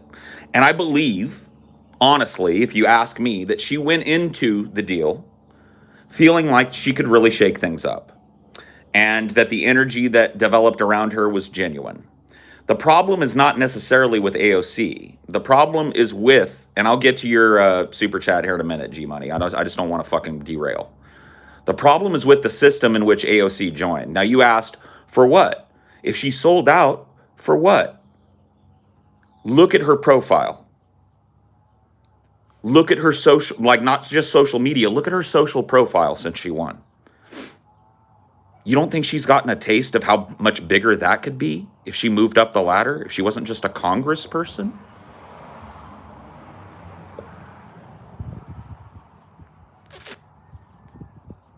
That's what she sold out to. You want my opinion? That's where the sellout happened. She got a little taste of fame. And she knew that if she just was a rabble-rouser in the house, that she probably wouldn't last long. She made no fucking friends in the house and actually made a voting block that would stop some of this shitty fucking legislation and force votes. Use the leverage that she wouldn't make any friends. And if she doesn't make any friends, she can't keep moving up that corporate ladder. That's what she sold out to. Her profile, her public profile, her rising star, her fame, her power. Her power over everybody that she talks to that believes in her. She'll sit and wag her finger at you and tell you how things are. She loves it. Wag her finger back and forth at you and get all in your face, telling you about how it's okay that Biden has kids in cages because it's a carceral crisis and not the same as Trump. Yeah, she sold out to her vanity. And that's really what gets most of these politicians.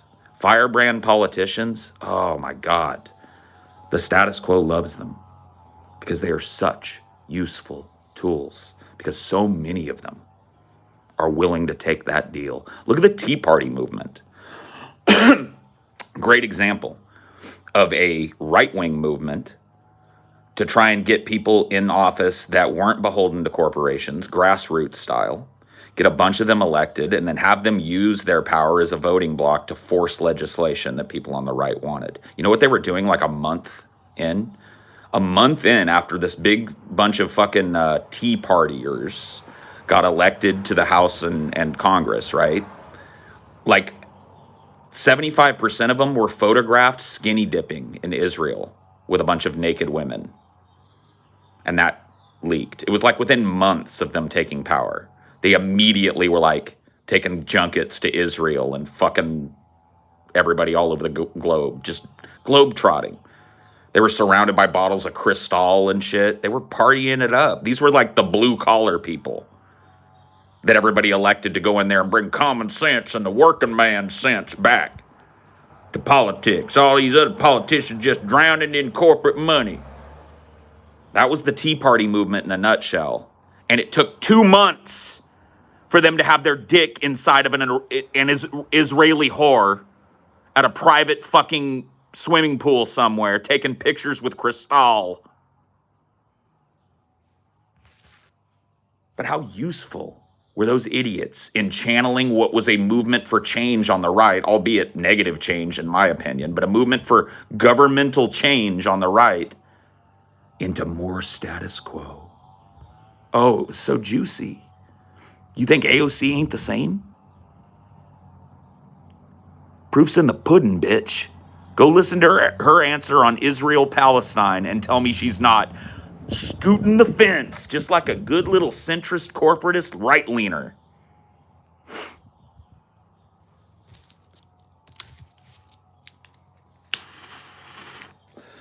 Kyle Kalinske has talked about how the whole initial point of Justice Dems was to be a left Tea Party. One of the things that I won't speak for Kyle now because I know Kyle is open to amending his arguments as facts come to light. I don't know how he feels about it now. I don't watch him enough to know. But I will tell you one thing he was mistaken about was the ability for us to change the system from without by joining the system. What I just talked about, right? How these firebrand grassroots movement are just so fucking seamlessly integrated into the system of oppression. That's not taken into account. And you're going to watch it happen over and over and over and over and over again with AOC.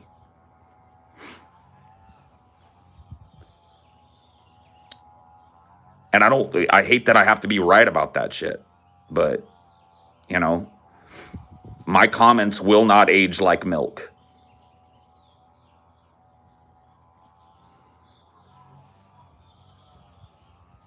So.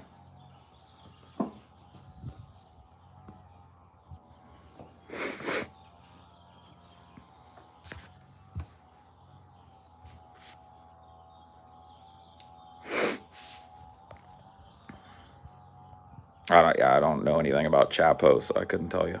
I really don't care who I'm compared to. So we need to start a national labor movement here in America, at least 50 to 100 million people, yes. That national labor movement, in my opinion, needs to come with a third-party option, too. And we as leftists need to suck up the idea that the DNC is not our friend and cannot be fucking reformed and let it die by denying it our votes. That's my opinion. That's been my opinion for fucking ever. Let it die. Let the DNC die.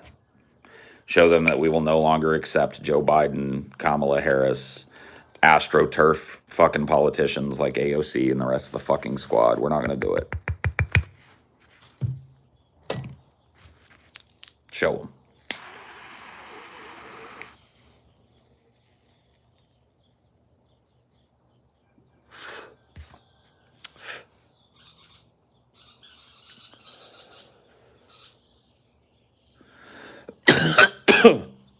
Pardon. Oh. Ooh.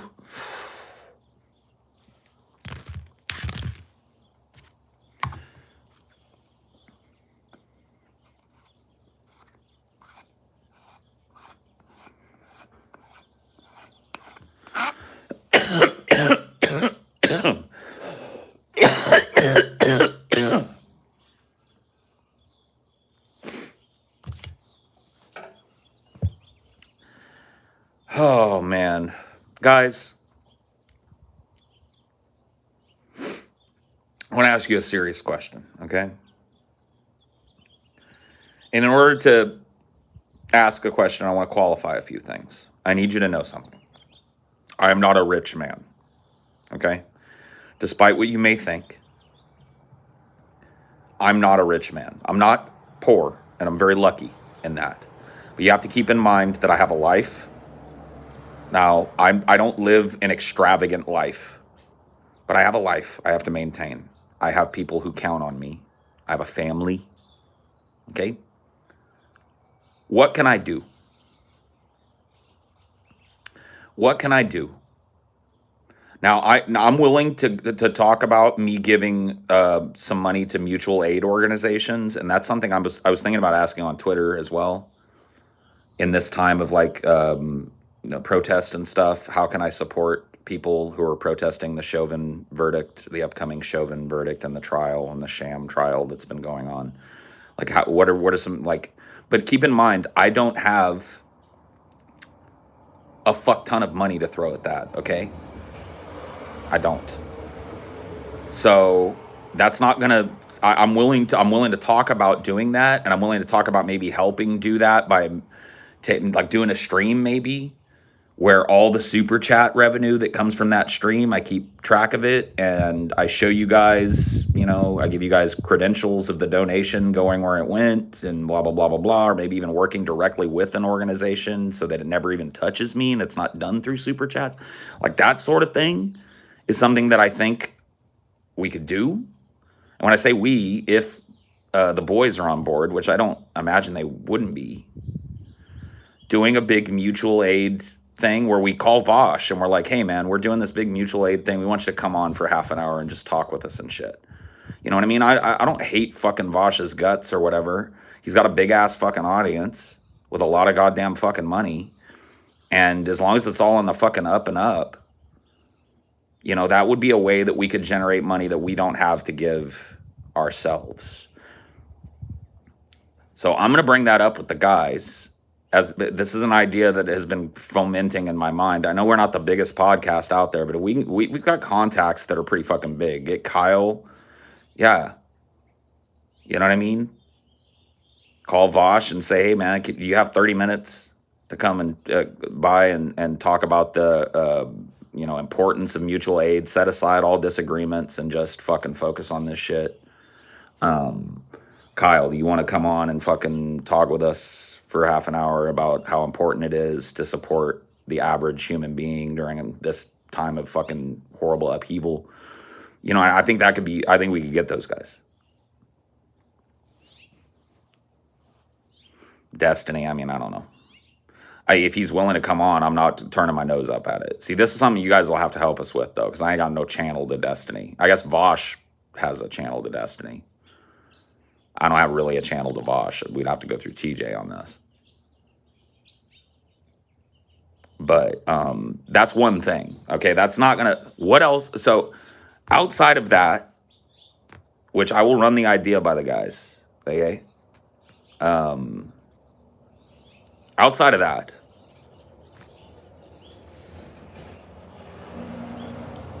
what can I do? What channel will this happen on? I don't know yet. Like, I'll make sure you know. But, like, it might behoove us if somebody's really into this idea to sponsor it on their channel. To, like, just have us as guests or let us kind of be part of the show on their channel. And have different guests come in. It might work out that. I don't know. But, I haven't even run it by by the guys yet. But I really can't see them having a problem with this. It would have to be run on a channel. Well, I guess it wouldn't have to be. If we're doing a donation drive that's through that mutual aid organization that we decide on, then none of the money even has to come through us, which is for the better.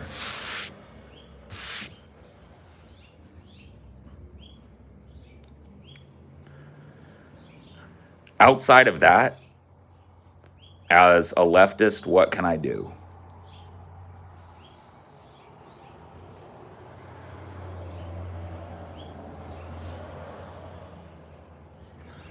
I spend a lot of time talking to you guys about this stuff, and these streams don't always go down this road, but how many fucking hours have I spent out here just on this porch talking this stuff to you guys?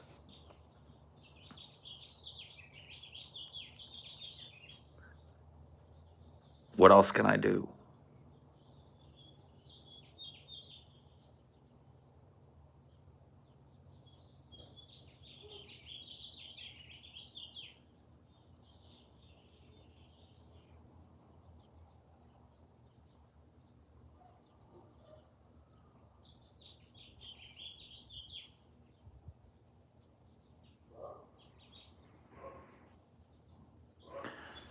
I would never be able to win local electoral politics. There's just no fucking way, bro. there's like a really readily available, really easy to find video of me getting my ass spanked by a dominatrix. My fucking political life is over, bro. Having a dominatrix fucking licking the boot of a dominatrix and the bottom of her shoe while I'm in a gimp mask and nipple clamps and shit. It's like, you know what I mean? That I don't regret doing that shit, but I knew at the time that I took that job that my political aspirations, if there were any, and there were none, were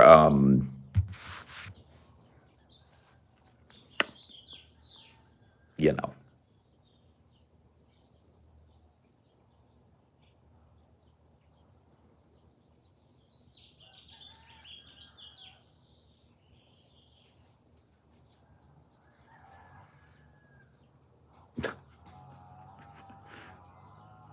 Most politicians have done worse. Yeah, but there's not video and proof of it, you know?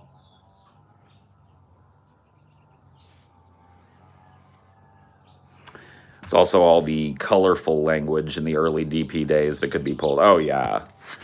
Oh, yeah, dude. No, my political life is over.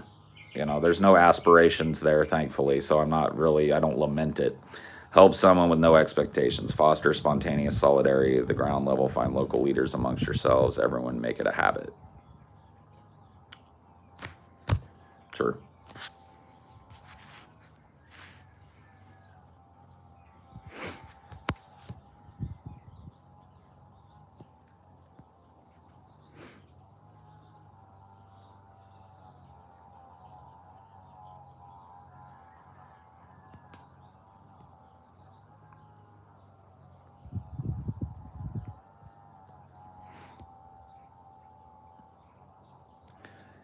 Dyke for mayor. Yeah, Dyke for emperor of the known universe. Right, buddy? You want to come up here for some lap time? Can you come up on Dad's lap? Come up here. Come see me. Thank you. Dyke would like to announce his candidacy for emperor of the known universe. His platform. He's fluffy. He's sweet. He smells good. Like doggy shampoo and a little bit of dust. He smells so good. I love him so much.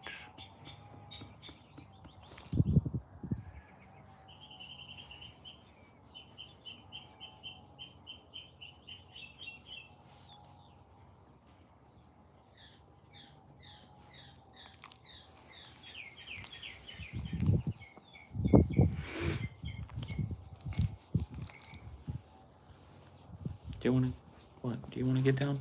Okay. Where's your ball? Where's your ball?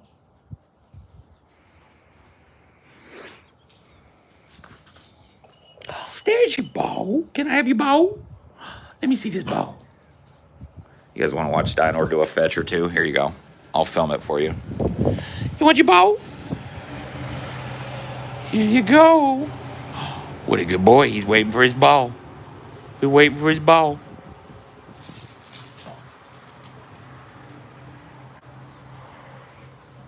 What kind of dog is he? Dyke is a Shih Tzu, Cocker Spaniel, Chihuahua, Hound mix.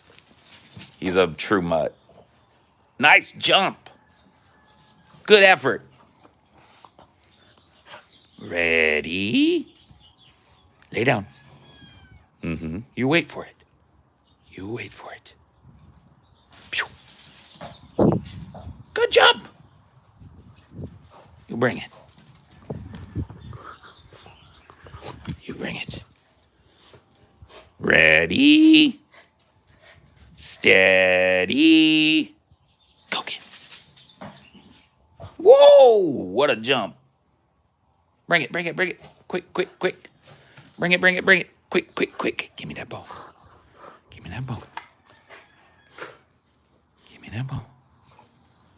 Give me that ball. Give me that ball.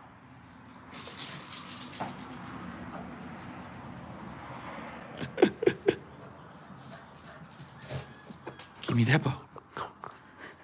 Give me that ball. Ready? Steady. You want it? You want Daddy throw it? You want Daddy to throw it? You want Daddy to throw it?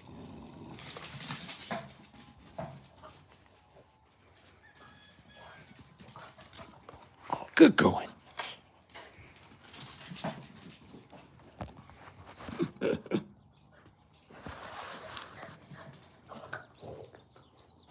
Should enable automatic captions on your channel. It would allow me to search through the stream to find specific topics and timestamps. Okay, I mean, do I have to do that video by video? Or is that something that can be done like a little at a time or all at once? I'll have to look into it. But yeah, I'll start like enabling it, I guess. Let me get you some agua. Let me make sure you got a nice big bowl of fresh agua.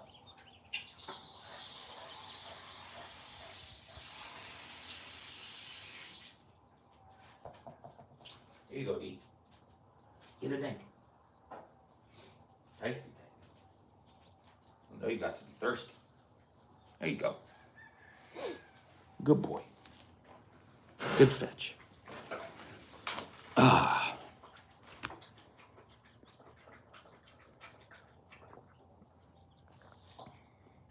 Is that good stuff? Is that good water? You get a good little morning buzz.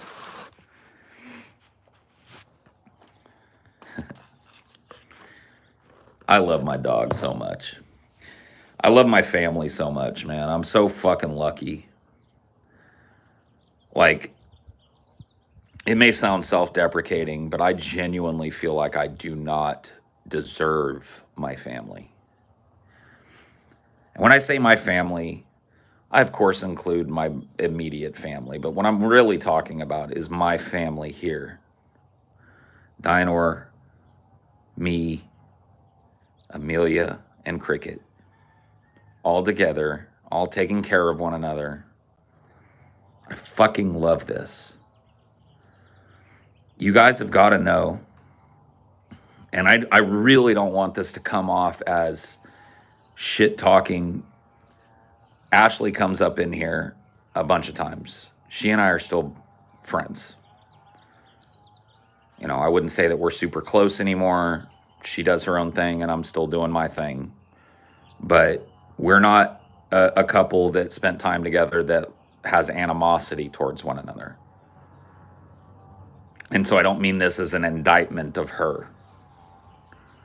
But the peace in my house, the peace of my life for the last year,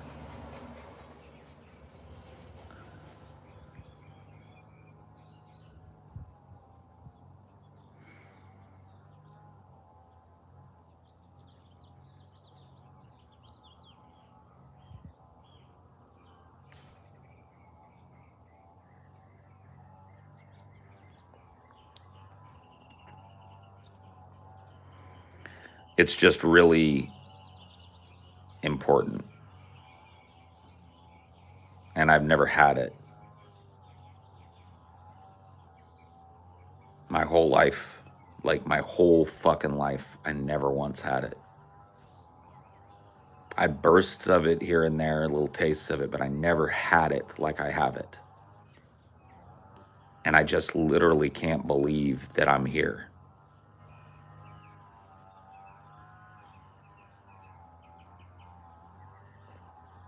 Like, not just here, but here, doing what I'm doing, here, living the life that I live, here with the wife that I have, here with my little family, and I'm okay.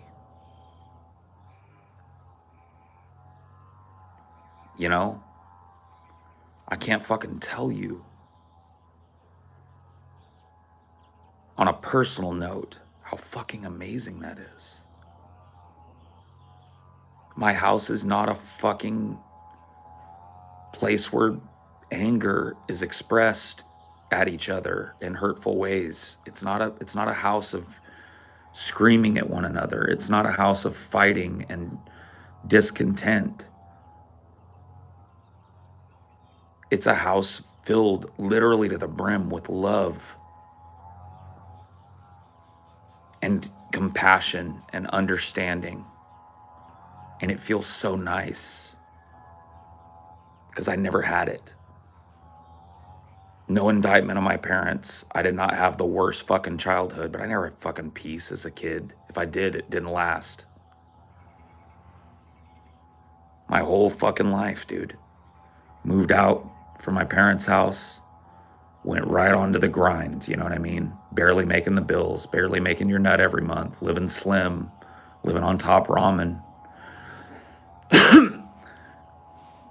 In a relationship with somebody who was fucking horrible for me. I was mean to her, she was mean to me. Then I went right into fucking another relationship where we loved each other, but we were horrible to one another. The glaring flaws in the both of us were just too much for us to bear at our level of experience. And so I watched something that I really believed in go to mush.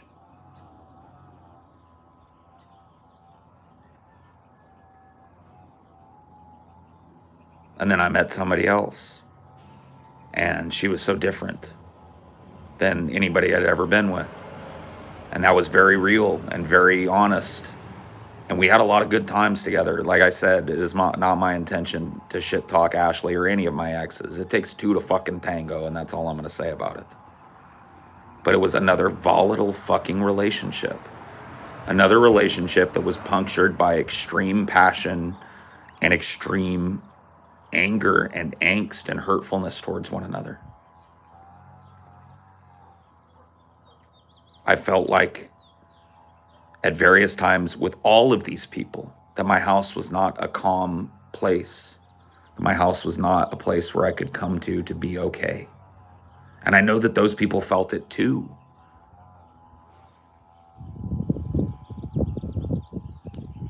And I feel a genuine sense of remorse for my contribution to that.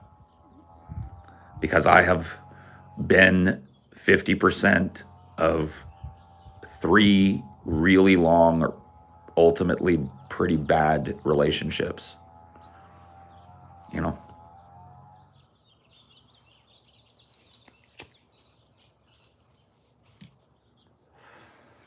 There's a sense of peace and calm and understanding and love in my house that I can't even describe. I love it so much. I'm so protective of it. I'm so afraid that it's going to go away because I've never had it. It's like it's like I found a diamond. You know what I mean? It's like.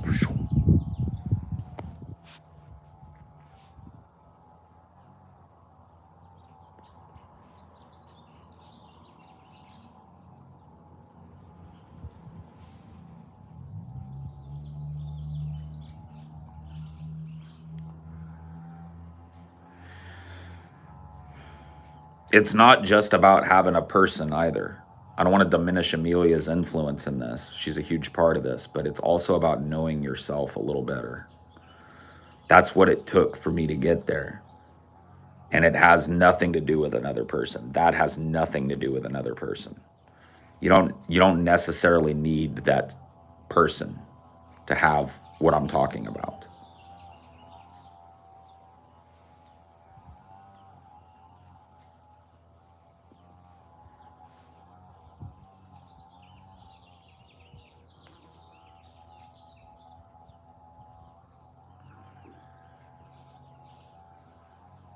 I just love my family.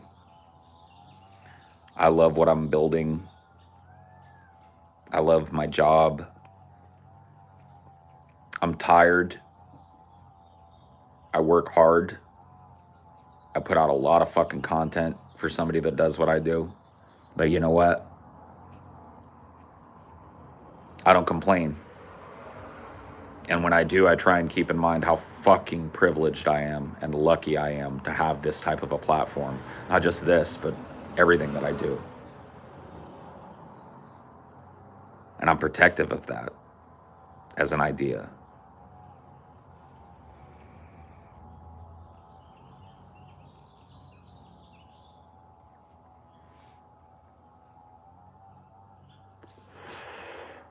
Did I miss super chats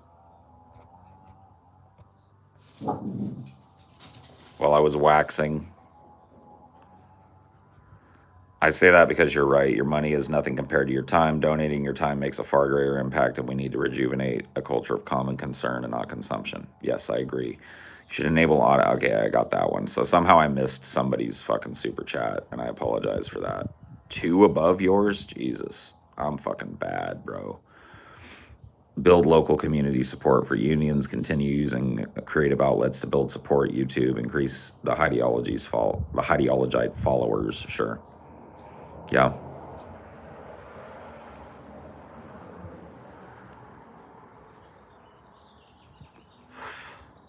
Thanks, Otello, for keeping me on point there. And I'm sorry to both of the people who donated for missing your donations. I hope you were here to hear me read them.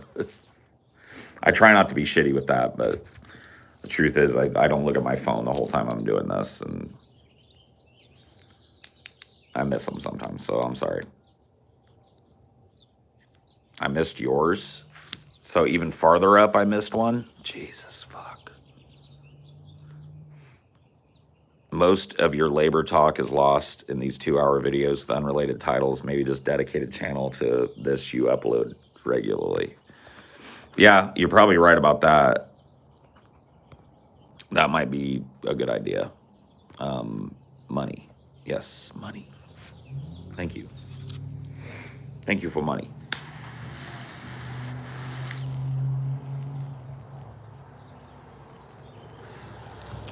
I missed a couple of yours too. Fuck, bro. Dude, I am shit fuck at this. Okay, there's Ann Prims. Help someone with no expectations. I read that one. Dude, I suck at being a streamer. I'm sorry. Okay, if I actually missed what you said, you're just gonna have to say it again in chat. I'm sorry, I can't scroll back far enough. But thank you for your donation. I don't want you to think that it goes unnoticed or unappreciated because I'm a wandering-eyed, talkative fuck, okay? So yeah, go ahead and say it again, and I'll read it out. Yeah, I'm bad at the streams.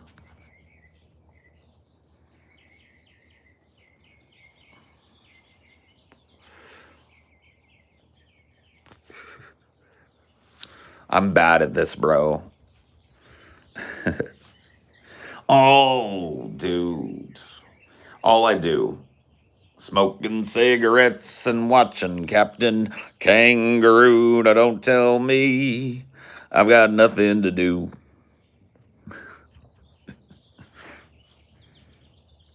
Whatever, man. I'm going to go ahead and end this now. Thank you guys for chilling today. It was a fun one. I didn't think it was going to go much of anywhere, but it went good places. Thanks for watching.